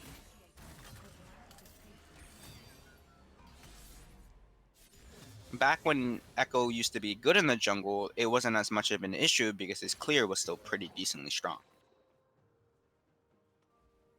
Bot side, once again, pretty much on an island so far. Aatrox invading for vision. Hecarim is on the bot side. I'm pretty sure that he doesn't know where the Echo is right now. But this would be a really good Drake timing if he so desired. He does have the sweeper, sees the ward. Comfy now knows where he is. Lucian? No, Lucian knows. I was gonna say Lucian might disrespect the Hecarim here. Hecarim just walks back towards his bot side looking for Krugs. Ooh, big engage on the bot side. Catches out the Zyra, gets the ignite onto Zyra for the kill. Trades out heal and flash on the Zyra. Really good for the side of TSC. 2 sums for 1 and they get the kill. And now they get the Drake for free.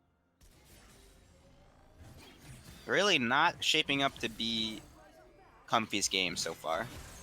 Echo looking for the counter gank top, but not going to find anything. Camille very slippery. And that's Infernal Drake taken at 6 minutes and 30 seconds into the game. Yeah, Team Soldier really been dominating so far in this early game here. Yeah, so far. In 6 minutes and 30 seconds, they've built a 1.2k lead. Pretty significant.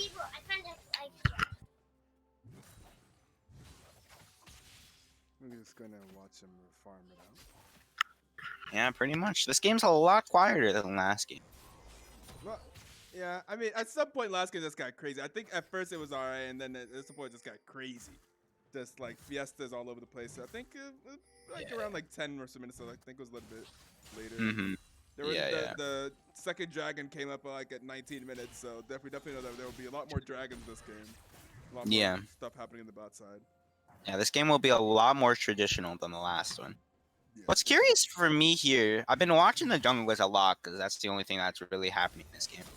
What's curious to me here is that Hecarim decided not to go for his bot side camps, his red or his raptors. Instead, he walks towards top side looking for a gank on Lucian. He doesn't know that Echo is there. If he went for that gank, he might have just straight up died. He does have Ghost, so he's obviously looking for the Ghost E play onto Lucian with low mana. But instead, he just gives it up and just walks towards his topside camps. That does put him a little bit behind, though. He loses Scuttle because he decides not to stay on that side of the map. So, overall, not kind of a little bit of a misplay from the Hecarim there. Hecarim now gets 6, looking for the top dive here. Aatrox is very low.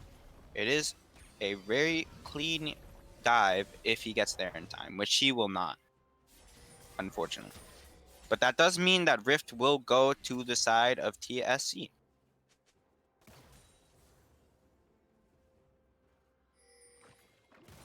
Bot lane here, looking vulnerable to Echo here. Echo looking. Decides not to, just goes to Gromp. A lot of hesitation, I think, from both junglers here. Whether that's a good thing or a bad thing is up to you guys to decide, but both junglers are really not going for every opportunity they see. Echo, ganking bot, doesn't find anything at all. Hecarim invades. CS stays pretty much even in every lane. Slight, what is it? 7 CS lead in the mid lane, and 6 CS lead for the Caitlyn. Echo invading on the Hecarim's red. TSC doesn't know. This is actually pretty abysmal for easy, Hecarim. yeah, easy money Yeah. for Echo there. Yeah, he really like. Ooh, feels bad. It's Just gonna found be out. really sad. Yeah. Ooh, Looking for the him. gank. We on- found him oh, though. We found yeah. the little thief. Here we go.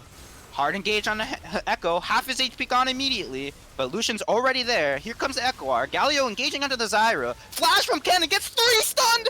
Yeah, 2 kills. there's the Camille. cannon. Camille flash teleports for the Lucian. Echo stuck in the Oh, bot they side have to go jungle for of that. TSC. There he goes. And then Hecarim's gonna finish it off.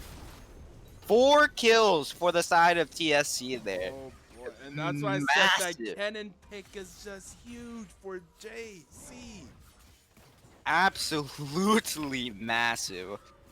Great play from everyone on TSC there. I really thought for a second Hecarim might have just been inting, but he really set it up well for the Cannon. Cannon TPing top to catch the wave now. Rift dropped the bot. Will probably take the tower. Yeah, it will. Aatrox just backing. Man, it'd be so funny if Team Solo Chill pull off the same the same story that Team Solo Mid did in LCS, where they like came back from like the bottom of Gauntlet and then won the playoffs. And the big discovery that they had to go through in order to do this was that their mid laner Bjergsen was their true carry. Like this, Imagine. like Team Solo Chill is actually following a really similar dialogue here to Team Solo Mid. I appreciate it. Imagine. Maybe they've been planning this the whole time. Yeah, that would be epic. Alright, well, we see all 5 members of TSC walking towards the bot side for this Drake. It looks like what they want to do is make the Drake the win con. We will see the soul after this Drake is taken. Echo very scared. Sees 4 members of the enemy team right next to him. Aatrox is pretty late right now. Still waiting, looking to buy an item. He doesn't have Looks like he's teleport gonna. either. He is very late. He is very late right now. He just buys the, what was that, ruby crystal? Not very worth. He's actually so late that they can't even fight for this. Yeah. Echo? Yeah, that was cute. Looking for something. I don't know what yeah, was gonna happen there. yeah, oh no, I he's know. gone. He's gone. Kinda He's did. just Oh my deleted. god, Hecarim going hard. Okay, never mind. He backed that. He knew. And that's another kill onto the side of TSC. All of a sudden, compared to last game, this game is a whole different world. Oh, It's- yeah, it's not- it's like second, this- second dragon already at 12 minutes. It was like at 19 minutes last time, right? It's like we're not even looking at the same teams anymore. Big lead for TSC though, very, very big lead. 4K in 12 minutes is nothing to scoff at. 2 tower, what? No, my bad. 1 tower taken, bot tower. No plates for Comfy except for the top plate. Oh my god, Cannon hard engages on the Ashe, almost kills her under the tower. Zyra looking to cover now. This cannon Yeah, pick is such a good pocket pick for JC, man. Came out of nowhere too. It really did. When he played Kenny S, I was like, what is this? Kennen mid?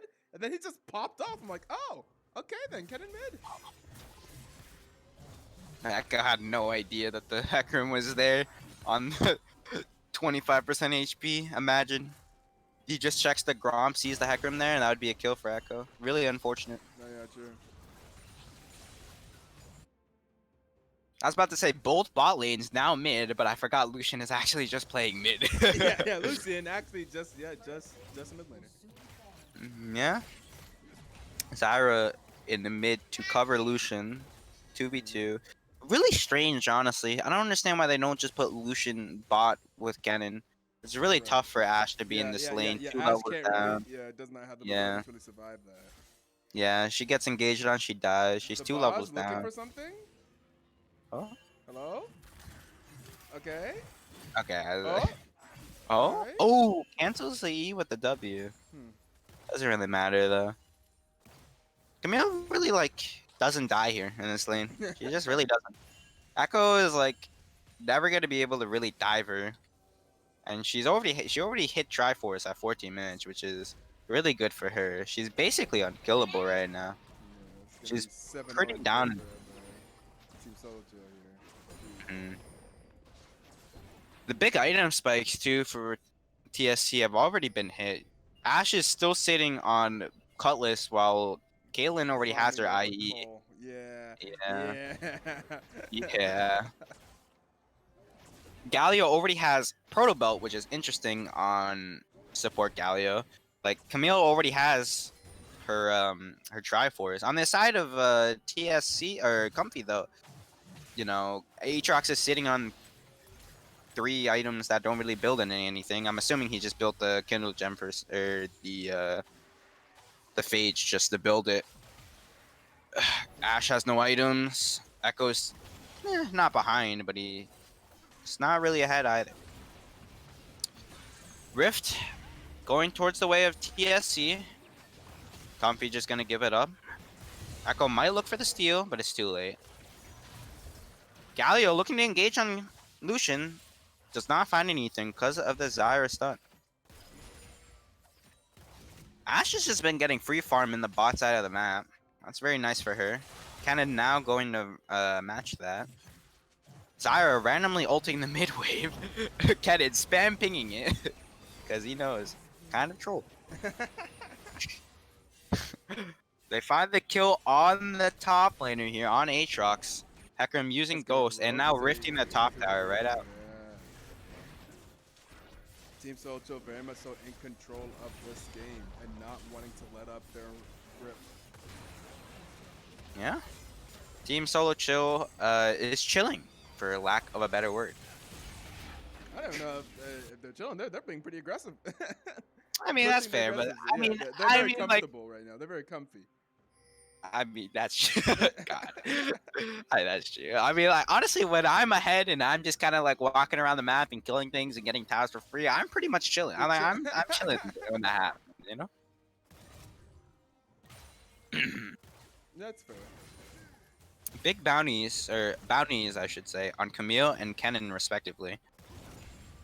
A little bit, and they're not big, which is a little bit sad for Comfy.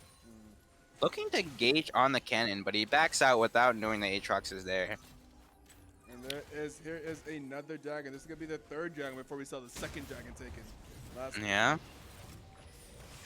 This is really bad, really bad for Comfy, because this is an Ocean Soul. If Ocean Soul gets taken, especially early and in the early parts of this game, never mind. Cannon looking for big engage, flash R's. Galio R'ing onto the cannon. Hecarim stun ults away. Echo gets over the wall, is The safe. rest of them can't get over the wall.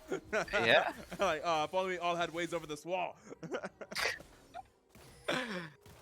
But Zyra does go down and the Drake is gone. That's 3rd Drake, so Soul Point is coming up next for TSC.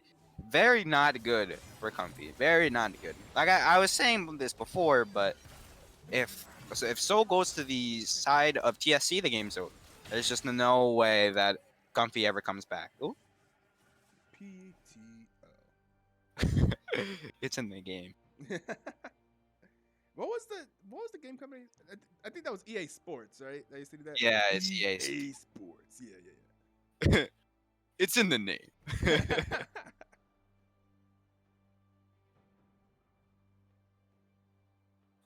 Big lead though for TSC. They've just been in control all game.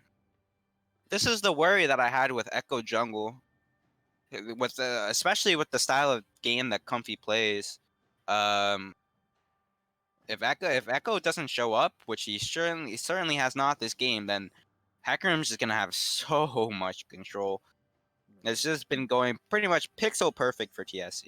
After this game, Sly Red Fox, it's Mamba versus whoever wins this best of 3. Yep. Which right now is looking like it might go towards game 3. Yeah, it's definitely looking like it may be going towards game 3 right now. See, Comfy Gaming had to win in the first match here, and right now Team Solcho is very much so in control of this game. It's really hard. Now that I understand what the LCS casters feel like now when the game's just kind of a hard stomp and there's nothing really to talk about other than the game is gonna end. Because like, are there ways for the enemy team to get it back into this? No. Do they have scaling in their advantage? Is I think, and I think the answer is no. Not really. Yeah, no. I mean, Ash is powerful late game. Lucian will not probably not scale too well. I don't think Not with that build. Echoes. Echo yeah, is like. Becky. Yeah, I mean, yeah. I mean, they're not terrible like a champ, but it's not like anything super powerful that for them to put their hopes in. Yeah, absolutely not. It's I don't know. Lucian's going for Blade of the Rune King first, which is especially for mid lane, really, really, in my opinion, troll. Blade of the Rune King on Lucian ever is pretty troll 90% of the time, especially in this game. The Ashe, not really a great carry, especially when she's forced to lane against Kennen, who is just gonna kind of like pummel her if she's ever disrespecting. Ash has Galio. a time just staying alive, I think. Yeah. Galio went in on Lucian. Ooh, but the Aatrox. Oh. Wait. What just happened? Oh, they canceled JC TP with Ashar. Ah, okay. But other than that, nothing really happened there. Just a weird kind of trade. Anyways, Echo is like their best scaling champion on the side of Comfy, and Echo's been kind of forced out of the game by Hecarim, right? So it's really not looking good. The way that I was thinking about maybe we could see this happen is right now Comfy just hard groups S5, right? Waits on Ashe Arrow and just constantly looks for picks over and over and over again. Set him up with the Ashe R, set him up with the Echo W. Don't look for the team fight because you never win the team fight into Cat and Galio, right? So you're just constantly looking to get a pick on the Hecarim, on the Camille, on the Caitlyn, on people that you can kill really quickly, and then just get out as soon as you can. Yeah. And honestly, that plan that I just talked about needed to be enacted 10 minutes earlier. Or maybe not 10 minutes, but yeah. It needed to be a lot earlier. Because right now, they're in a really precarious spot. Because if they lose, like I said, if they lose this Drake and they give TSC Soul, it's over. Yeah, none of them in a really tough spot. Yeah. Then, yeah. So they really needed to kind of start making high tempo, high priority plays a lot earlier. Mid tower just going down for free. Comfy Gaming decided to commit 3 to getting the scuttle. I mean, scuttle is nice. It's nice to have vision that they can't get rid of. That is fair. Galio. Oh, Galio getting a little bit caught out here. Very tanky. Flashes away. Ashar to stun him down. Gets the pick. Going down. Okay. And this is what we need to see. We need to see a lot more of this. Because if we don't... Oh, they're looking for the Kennen now. Oh, will they catch him, though? Kennen is a very slippery guy. He just eats away towards the tower, yeah. God, that Q damage. One Q just took 25% of Ash's HP. Lucian getting caught out. Oh, it's Doom. Picks versus picks. But you don't want to be trading that. I mean, I guess trades are usually better for the losing team because eventually the difference becomes less consequential. Yeah, but not all of your damage. Yeah, they delete the Caitlyn out of the game. Oh, Echo ulti, and they're gonna go ahead and shut down the Kennen as well. Okay, they got big shutdowns. They don't have the tower here, so it's gonna be a little bit precarious dive. Flashes for the Camille. Oh, the auto barely finds the Camille. They want to dive Hecarim, but it's kind of an in. Okay, that was kind of interesting. Interesting there. Yeah, interesting indeed. 2v2 now. Zyra and Lucian both walking towards this fight. Caitlyn also coming. Camille does have TP. Aatrox also has TP, but he's not up for another 20 seconds. If Hecarim just E towards them right now, it'd be a kill. Now the rest of the members of Comfy remaining are at this Drake. Want to fly high, looking for the steal. Oh, not even close. That would have been crazy if he got it. I would have been crazy though. And the Drake goes over to Comfy. The lead has been kind of, cut into at the very least. 4K now. Yeah, I mean, they went from it was like 10-0 to 11-5. 11-5 is great for them, right? 11-5 really is Yeah. great. Compared to where they were. And that was just a really good fight. Mm-hmm. Despite being so ahead, TSC cannot afford to get picked. Getting picked, especially by this comp, is a death sentence. Galio going, or Echo going over the wall, stunned by the Galio. Galio stunned again, taunts, gets the Echo, does not allow Echo to ult. Let me say, they do not want JC to be the one getting gold. Absolutely JC not. will demolish them on this cannon. That can also just rip through their life. Absolutely. He's already pretty much ripping through their life as is. Yeah, like, oh no, double kill to cannon, not what you wanted to see. Yeah, only the Camille has any sort of MR, and Kennen already has full flat pen, right? So right now he is shredding them for let's see, 18 plus 15. That's what, 34 MR. Mm-hmm. This Ashe, this Ashe, when she takes damage from Kennen, has 1 MR. Oh no, oh no, the true damage. Pretty much getting, yeah, pretty much being dealt true damage by Kennen right now.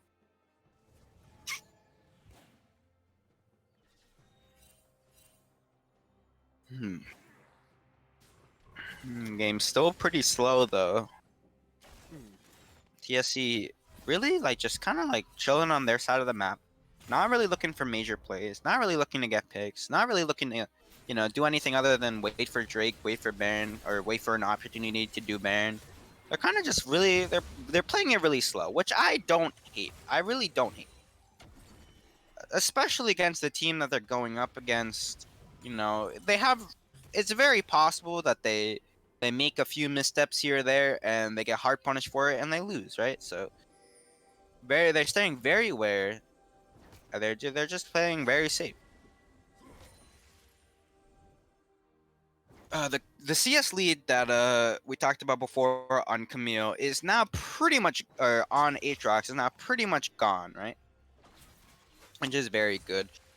On the other side of it though, Ashe, all the solo laning that Ashe did actually did get her enough CS to catch up to Caitlyn in terms of CS.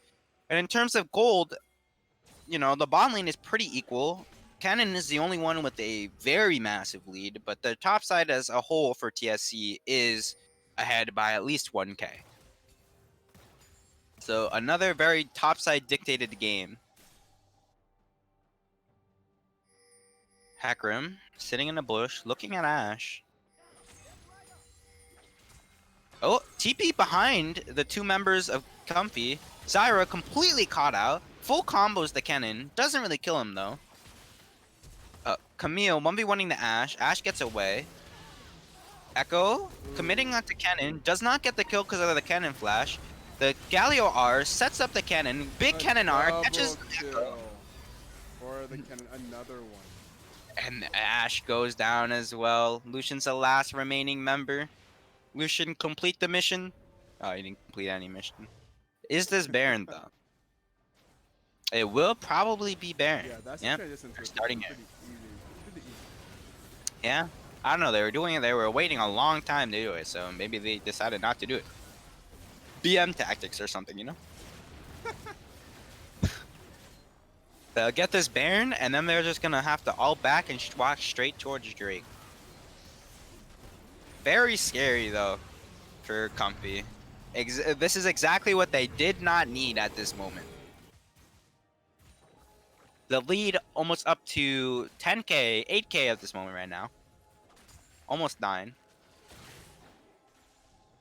And almost all of the gold, or at least 11k of the gold that TSC has is on Kennen. The man of the hour, JC himself, setting up the carry again. Yup. Like I said, I feel like this is what we saw in yesterday's games against Jace. JC is just the man right now for Team Solo 2. For a second there, what's his name? God. Comfy had pressure in River, but they gave it up. They're scared. Camille kind of in an interesting spot here. Camille behind Aatrox and Zyra. I don't even think that they know that each other are there. Oh, no. They don't know no. Camille's behind them. Big big get it hard. That's three. Stun three. HR going down. Camille in the backline picks off the Lucian as well. Ash trying to kill the Camille, misses the R, autos the blue buff, and that's all she wrote. There goes Soul. And there's the Soul. There's 3 kills going over to Kennen. There's the ace for Team Solo Chill. Oh man, oh man. Not what you wanted to see if you were Comfy Gaming. If they had any hopes of getting back into this game, it looks like they were just obliterated right there. Absolutely obliterated. They had no chance. They didn't know that the Camille was flanking. Yeah. They thought they were flanking TSC, but they didn't know that the Camille was actually flanking them. 2 inhib going down. Will they look for the end? No, they'll just walk towards topside, take the tier 2. Camille taking the blue buff for herself. The only way now for Comfy is to somehow hold on for the next, what is it, 5 minutes? 6 minutes? Hold on for the next 6 minutes and try and get Elder and try to end the game off Elder, yeah? Yeah. Won't be easy. It won't be easy, but there's always a chance. There's always a chance. However small it might be. Yeah. I mean, Ken is about to finish Rabadon's. Yeah. No. Once the Rabadon is done, oh my god. His ult will go from, you know, doing 1 full HP bar to doing 3. Overkilling by 2 HP bar.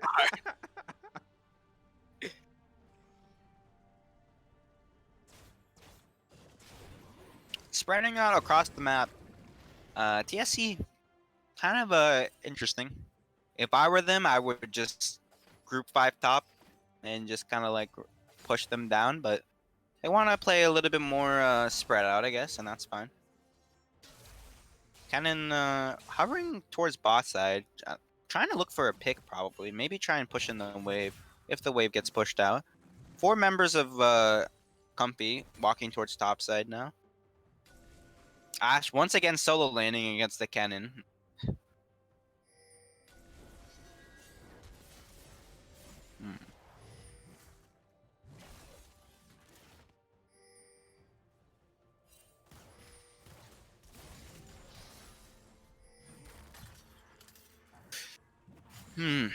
Just trying to push on the top lane. Echo taking a little bit of a trade with Hecarim. Does no damage though, because of Ocean Soul.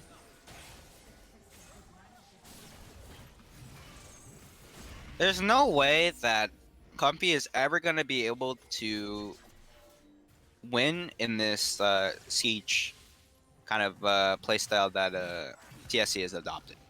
Right, and because Ocean Soul is really, really strong in these exact situations. They only have 1 anti-heal, and that's on Ash, right? And even with anti-heal, Ocean Soul as a whole is really, really strong, right? Even if you're anti-healed, you know, you're still healing for, what is it, 60, maybe up to 100 HP every time you hit someone or hit something, which is pretty nuts. Pretty nuts. But TSC still playing it very slow. Caitlyn backed along with the rest of her team. Picks up the red buff. This is a little bit too slow in my opinion. Like, I think it's very possible that TSC could have ended the game 4 minutes ago. Right? There's no reason to just let the other team just farm. That's exactly what they want to do. They just want to farm. And especially because you're going to be losing out on CS because your super minions are going to be pushing in every way, right? Hecarim finds the Zyra along with the Camillear, and she is dead. Rest in peace. That probably leads to the end of the game. At least the third inhibitor. Oh, here's a big engagement. There's the engage. Hecarim R gets flashed by Ash or Lucian. Galio ults the Camille. Ash R comes out, hits the Hecarim. Doesn't really matter though. All 3 inhibs are down now. Hecarim walking towards the top side to try and push in the wave, or the bot side, excuse me. Echo gets a 2-man stun. Doesn't matter. Cannon flash. One shots the my Lucian. God. One shot the Dash. Oh my Good god. And the Echo Jeez. hardens himself as well. Will Camille live? The answer is yes. Oh, JC smurfing it on the Kennen mid yet again. Where did this Kennen mid pick come from? Has JC always had this in his repertoire, or is it like it's just been like been practicing this? Where did this Kennen mid come from? where did it Because come? once again, he just absolutely demolishes with the Kennen mid. Absolutely. I think honestly, I'm really happy that TSC found this pick. I think they've always been trying to find something. Like they've always been trying to find a pick that does exactly what Kennen does. Like JC has been exclusively playing Ori up until this point. And I think that's Kennen was exactly what they needed to get what they wanted done, right? Mm-hmm. Good second game though. Good second game for TSC. And yeah, there's a damage chart, a little bit more similar to what we saw yesterday with Kennen JC just way ahead of everyone else. Doing 28,000 the most, doing 23 damage the most damage. Next most damage of the game was the Camille at 15,000, and then the enemy Echo at 13,000. So Kennen versus 2 ADC is kind of strong. Yeah, the Kennen. Kevin, so we will be moving on to that. Will mean that we will be going to game 3 of this series. So we'll be setting up the pro draft and lobby and all that stuff. Let me try and get this going and get the music going, and we'll be right back.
Okay, here we go. Game 3.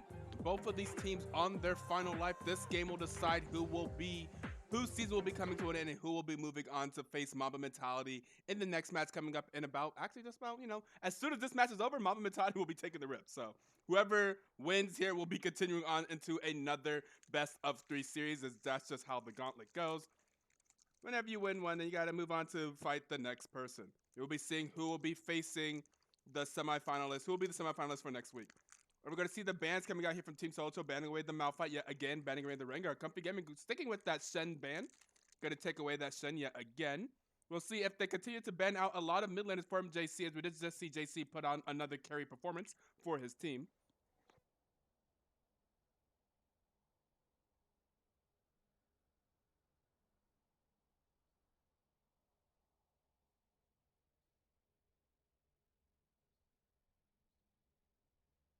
Yes, and there goes the Twisted Fate ban. Going to go ahead and ban away the Renekton as well. From says Team Solo. No more of the Boz getting that Renekton and Elise combo, that nasty combo that they did in game 1.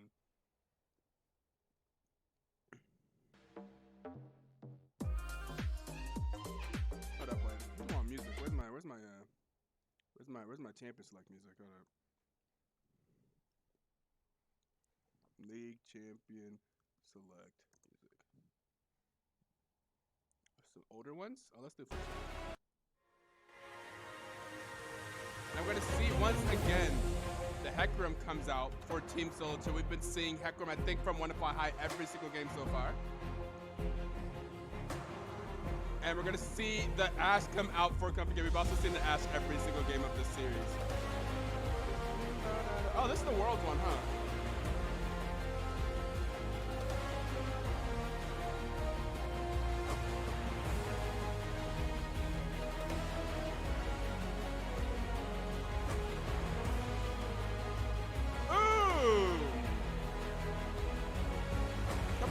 Big tuck away here.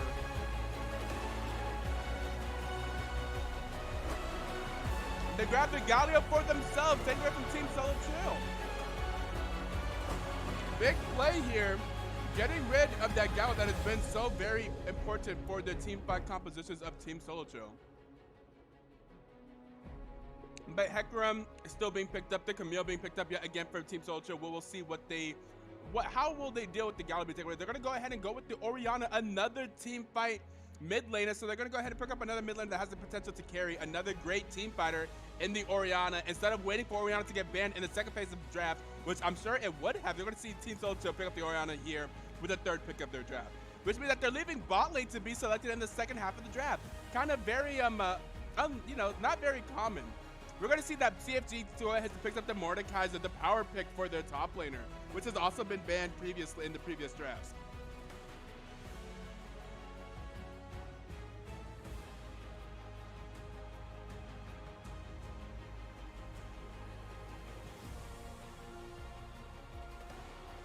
Okay, so the Caitlyn's going to get banned away.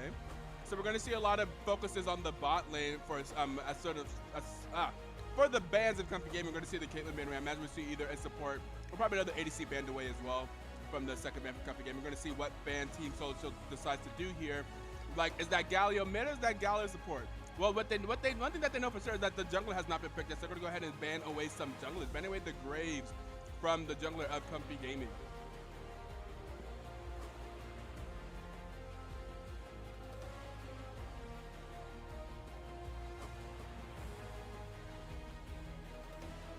Imagine we see another jungle ban here.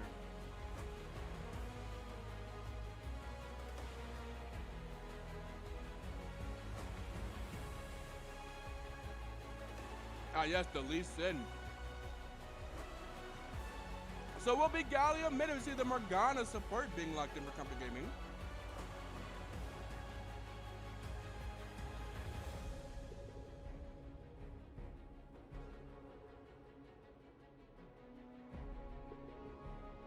So what would Team Solo choose to play in the bot lane?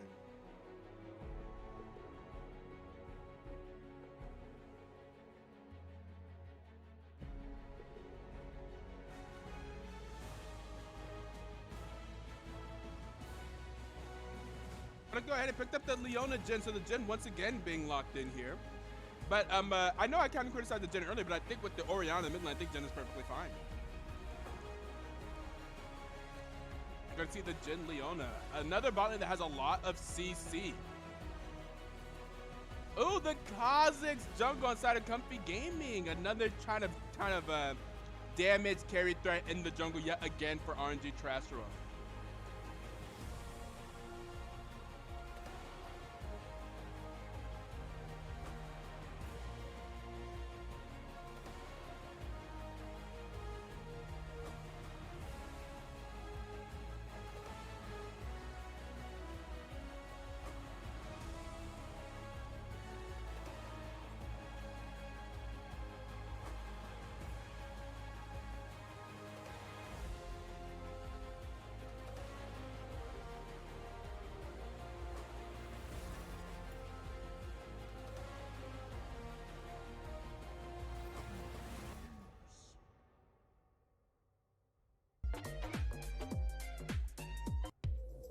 Appreciate your sound. So I go. And here we are to the client draft. Appreciate your sound. Appreciate your sound. Appreciate your sound. Appreciate your sound. Appreciate your sound. Appreciate your sound.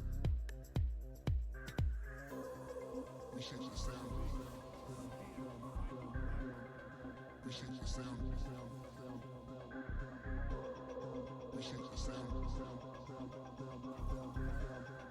Appreciate your sound. Appreciate your sound. Appreciate your sound. Appreciate your sound.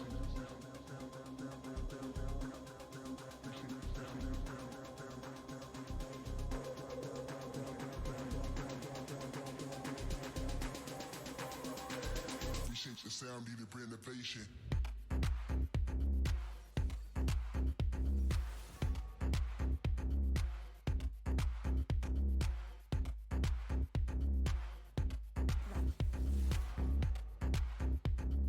Appreciate your sound, need a renovation.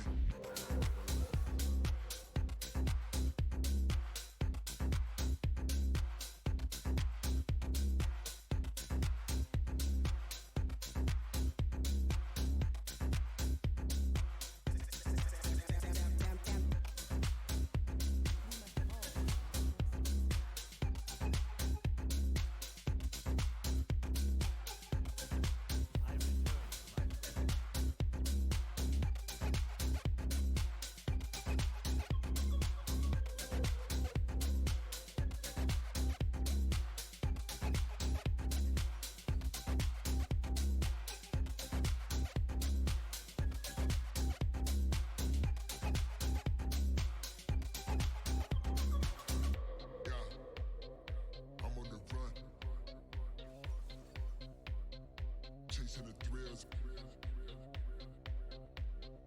I'm having fun. Nobody done it like me. Yo, that's good, Tina.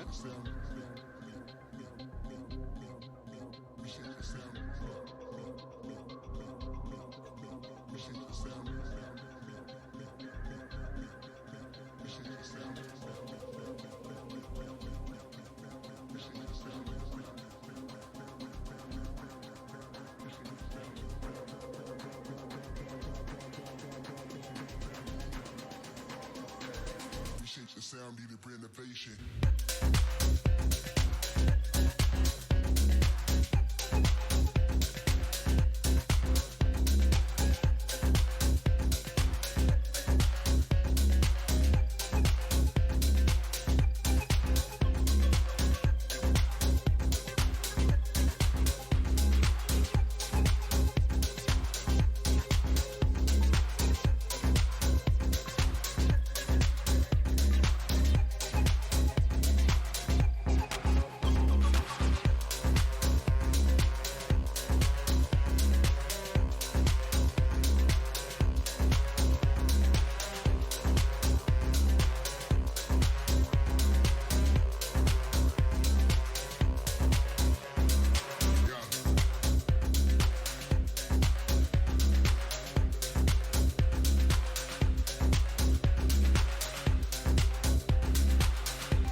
silence. I was just downing a Taco Bell meal.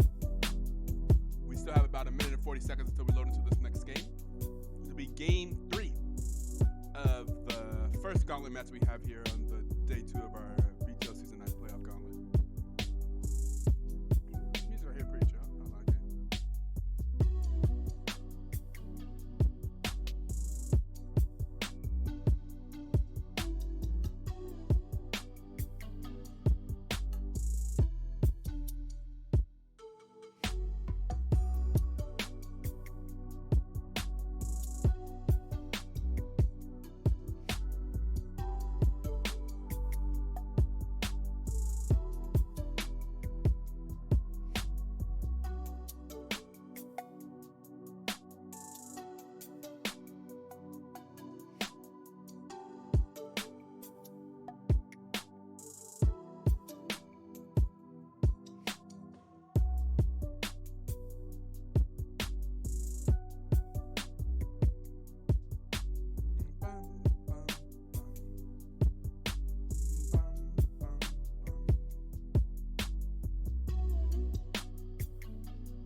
We start the game off with the pause, huh? Jungle is pissing on router. Yikes, yummy. Whoa, whoa, whoa. Looks like the R's are back in the chat.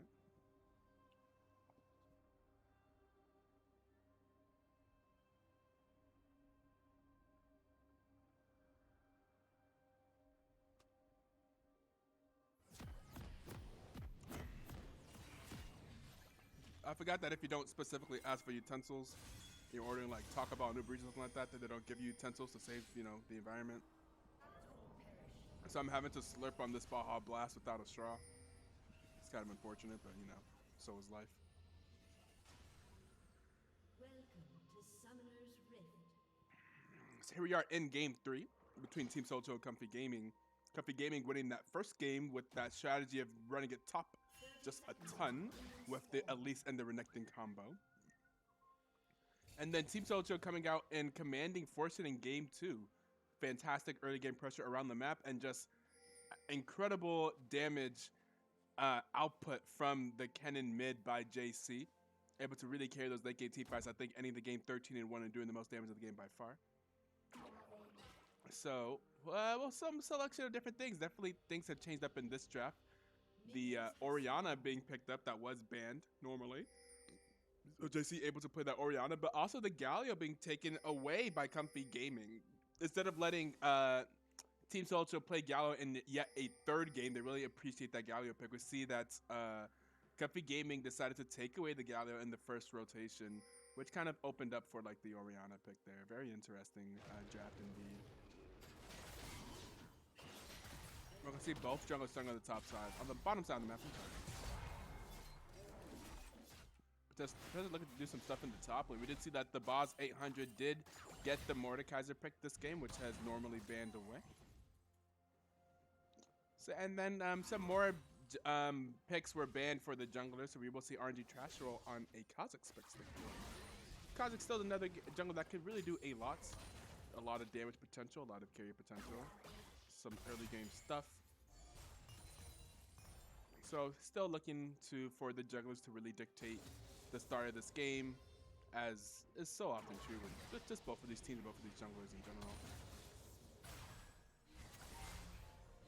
But we do see the Wanna Fly High and JC combo. Wanna Fly High to the sea.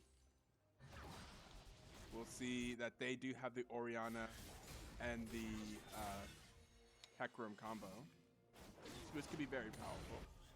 So we'll see how that turns out in the late game team fights. We are once again seeing the matchup of Ashe versus Jhin as we did in the first game. Who were the ADCs last game? I think it was Caitlyn versus Ashe, yeah. So Ashe has been picking all three games.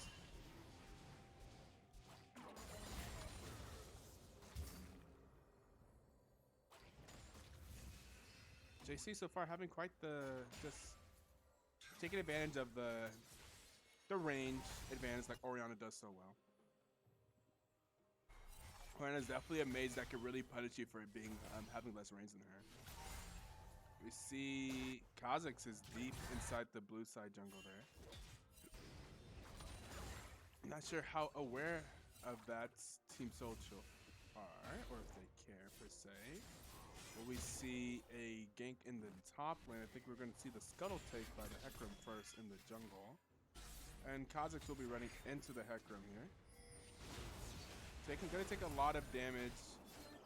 There's going to be the command attack from the Hecarim. The Hecarim will now be going to run down the Kha'Zix potentially. But now they're going to try and just turn this around on America Owns All in the mid lane.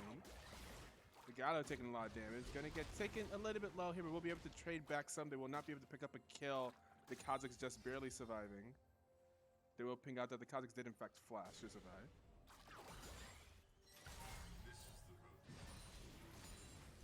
I'm kind of surprised that Hecarim did not continue to chase the Kha'Zix there, because he was on 1 HP essentially. I thought with the ghost, even if Kha'Zix made it around the wall, I think Hecarim probably could have caught him. But I mean, maybe I'm wrong there. I'm sure that they knew a lot better than I do.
What is going on here?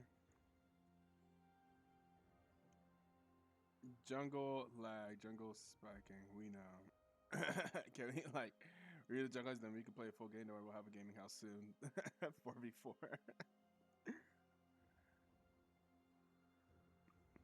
RNG Trash are having some lag spikes here.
engages here on the top side. Okay.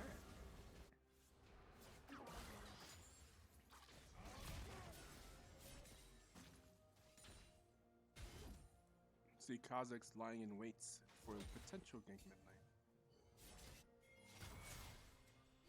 And on the way, ping from TSC looking for that scuttle on the top side of the map, but there will be the engage on the top side, and that should be a very dead Orianna. That'll be first blood going over to Comfy Gaming. A good engage there from the Galio. And the patience from the Kazakhs works out in his favor. In the top side, we will see the Camille versus the Mordekaiser in the top lane. Ever use that ultimate to try and get away, try to lock him in. They're going to flash away, but here is the Hecarim. Gonna just make sure that Camille is able to get away safely. The Kazakhs is near. And Hecarim will run into the Kazakhs, but will be by himself, isolated. Here goes the Camille. Here comes the Galio ultimate. And that is, oh, I thought the Galio ultimate was on the other side, but this time the Galio ultimate is on the side of Comfy Gaming. And they're able to pick up the first 2 kills of this game. And here is the invade. They are not done. They know that they have the number advantage. They'll be able to run him off of this blue buff. I don't think Wonderful High can really contest this. They have 3 members there. Will be looking back. Is going to use this. Does have Orianna back now. Orianna is level 7. Does have the ultimate available. We'll be seeing that probably should be a very dead RNG Trasho, and the kill will be going up to exactly who they wanted to kill, going over to the Orianna. Orianna ultimate will be able to land onto the Mordekaiser, and that should be another kill going over to Team Solo Show. Now it is 2-2, as they probably overstayed. They're in the jungle. It's still really early in the game, so those death timers don't last very long. And yeah, Team Solo Show able to trade back some kills there.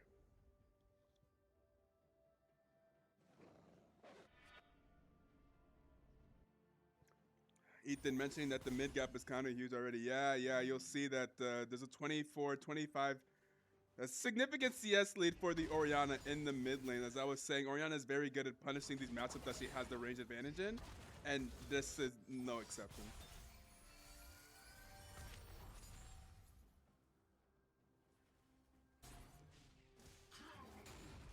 Ethan, you gonna come cast the next game for Mamba Mentality?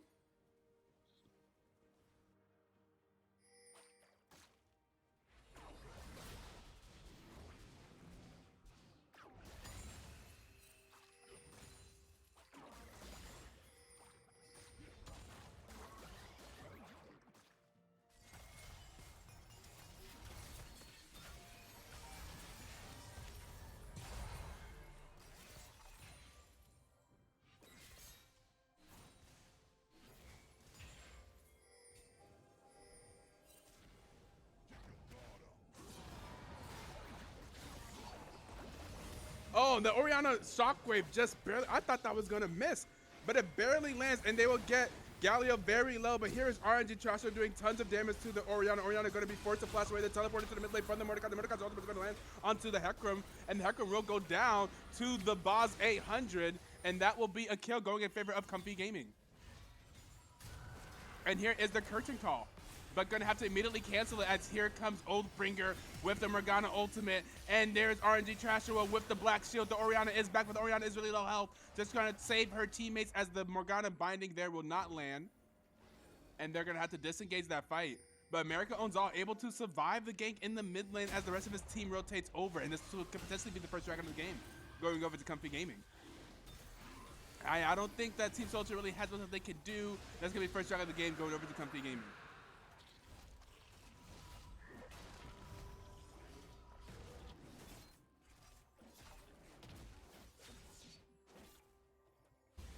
You know what I just noticed? You know where else the CS gap is huge? Look in the bot lane.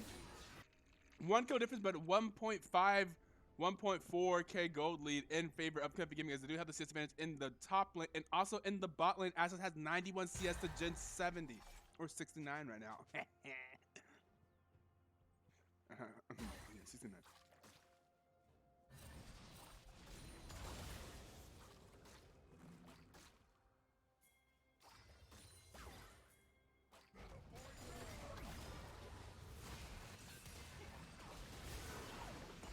Another engage from the Galio onto the Orianna, and here is the Hecarim. The Hecarim is there to be able to clean up the kill. That should be a kill going over to Wonderfly High on America Owns All. So the Galio is getting some good engages onto the Orianna, but Hecarim want to fly high. The mid and jungle synergy that these two have is there and ready. Big dingus chungus. Pog. Pog indeed.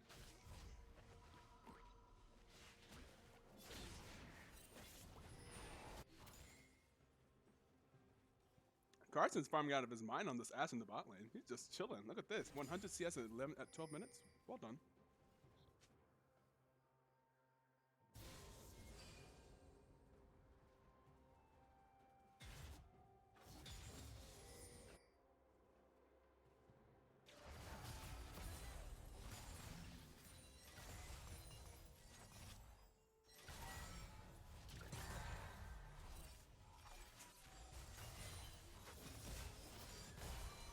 Ooh. The snare landing onto the Ashe, and they're going to be able to trace some damage onto the Ashe. But with the black shield, not really be able to make much more out of that.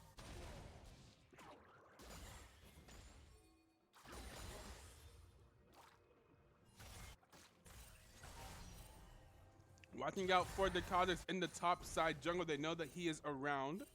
And the Mordekaiser and the Kha'Zix will be invading there. We're going to see some rotations over from the mid lane as well. Now they're going to try and engage onto the Ashe, but once again, the Morgana binding will keep Ashe safe.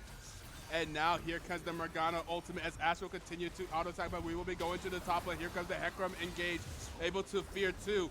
Orianna's going to get stuck into the death realm, but Mordekaiser's going to run Orianna down. Orianna will be able to survive, just not enough to get out of the ultimate. Will she live, though? And here is the flash forward in the queue from the bots. Will be taking down JC. And now America owns out. Will be chasing after Valte. Valte able to get the hook shot onto the wall and just barely get over to the other side. And that will be another a successful engage or a successful invade into the jungle by Comfy Gaming. Meanwhile, in the bot lane, it looks like they were able to get the kill onto Morgana and turn around the fight. Now they'll be looking for Valte down here. There's a flash engage from the Galio, landing the taunt, but I think that Hecarim just gave up his life to try and save the top lane. Here's the teleport coming in from the Orianna. Orianna will be looking for it. We'll try to throw out the QW. Will not be able to get RNG trash roll, though. Made a little bit too far.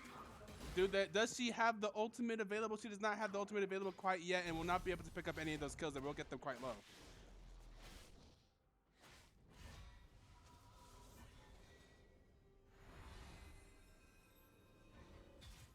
Very close and intense fight between these two teams right now. 4 to 5. About 1K, 1.5K gold difference between these two teams. Kind of stuff happening all around the map, but so far mostly, once again, we see Comfy Gaming winning on the top side.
Oh, another engage onto the Orianna, and yet again, just like we saw earlier, Orianna just gets absolutely deleted by RNG Trash Row after the amount of CC that Gallo is able to put onto her face.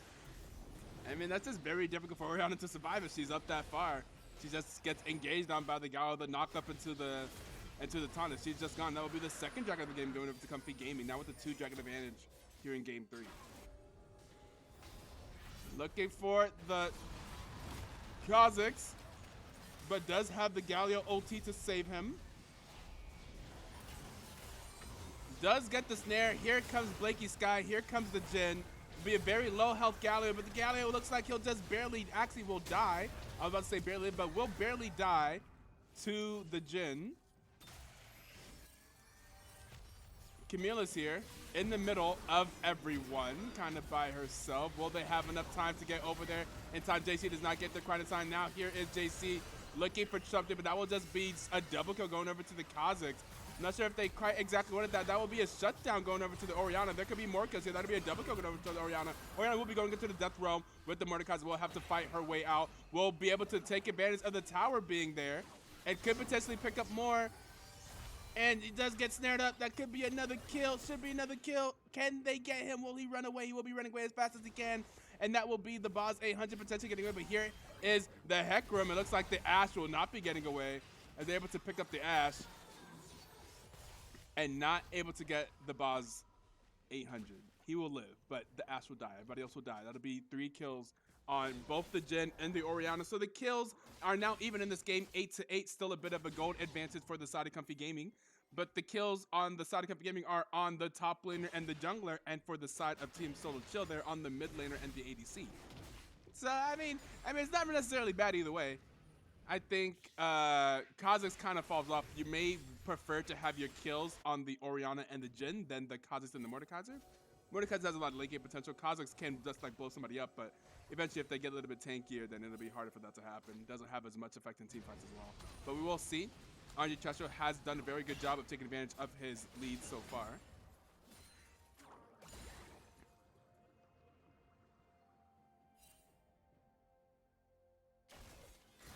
Andre Chestro maybe finding a Camille here who will get stunned up by the Galio and will be going down. And now JC will also be getting really low, potentially going down, but will get saved by the jungler, maybe, but the jungler goes down and RNG Chestro just barely gets away yet again. Keep going invisible on that Kazakhs in the jungle.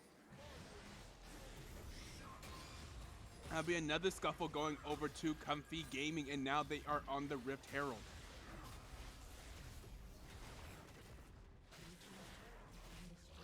And the turret in the bottom has been destroyed by Comfy Gaming.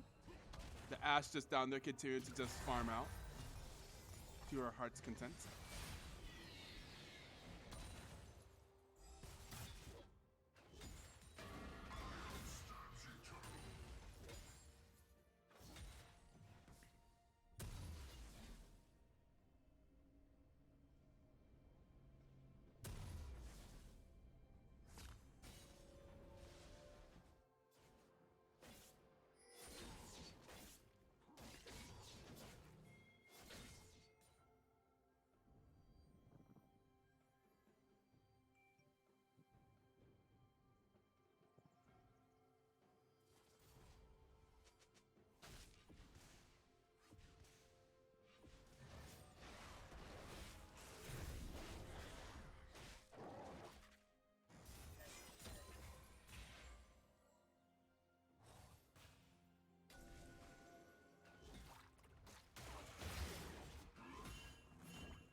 Another dragon spotting here in under 30 seconds.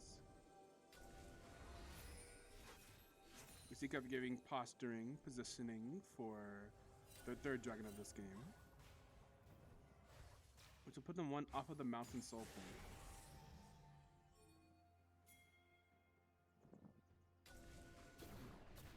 Gotta go ahead and use the Rift Herald mid. Yes, some little bit of distraction to allow them to set up more properly for this dragon here.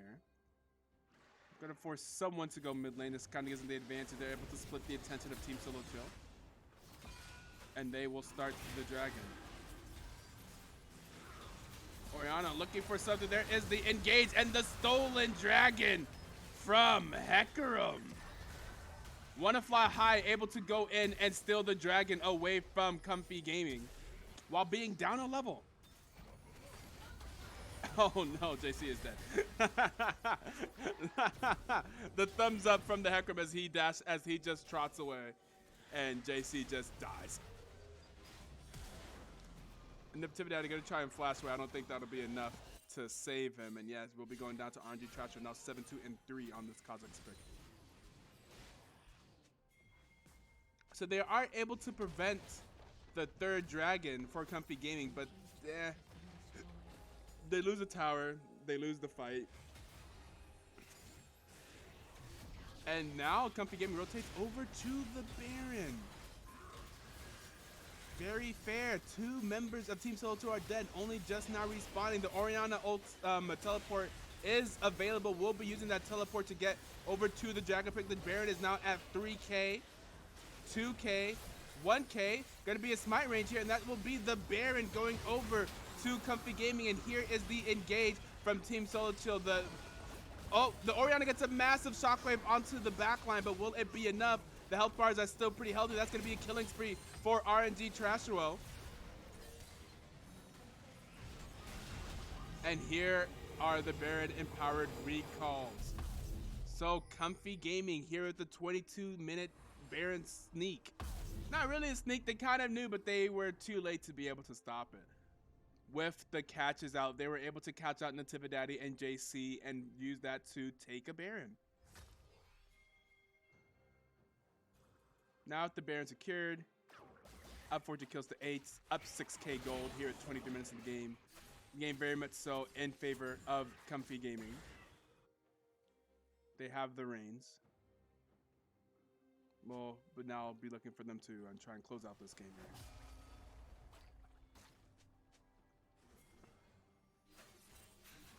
Oh, Jin could be in trouble. Oh, and that's going to be Orianna in trouble. Gets absolutely deleted.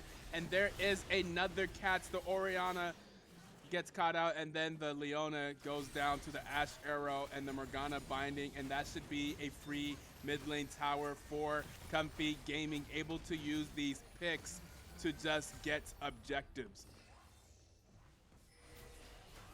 Just good macro play here in the last few minutes by Comfy Gaming.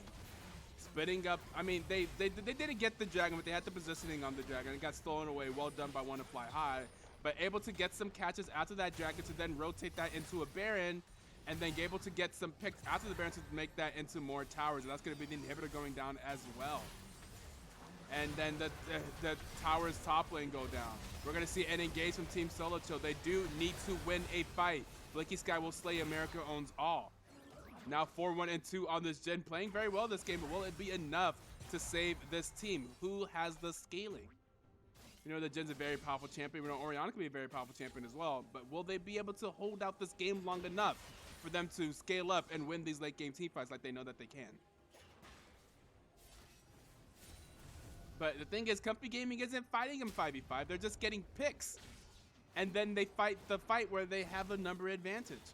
Or they rotate that into, would this be Valte getting caught out? RNG Trasho does a lot of damage. Here is the Hecarim. The Hecarim is here, but RNG Trasho is dominating and will do a ton of damage to whoever dares fight him alone, as he keeps getting pick after pick. Member after member of Team Solo are found alone, which is just exactly what Kha'Zix wants. And now he's 11-2-3 on this Kha'Zix pick, going to lethality, blowing up anyone that he finds alone.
Now Comfy Gaming looking for the bottom lane inhibitor as well. They will be able to break the tower. Now they're going to be onto the inhibitor.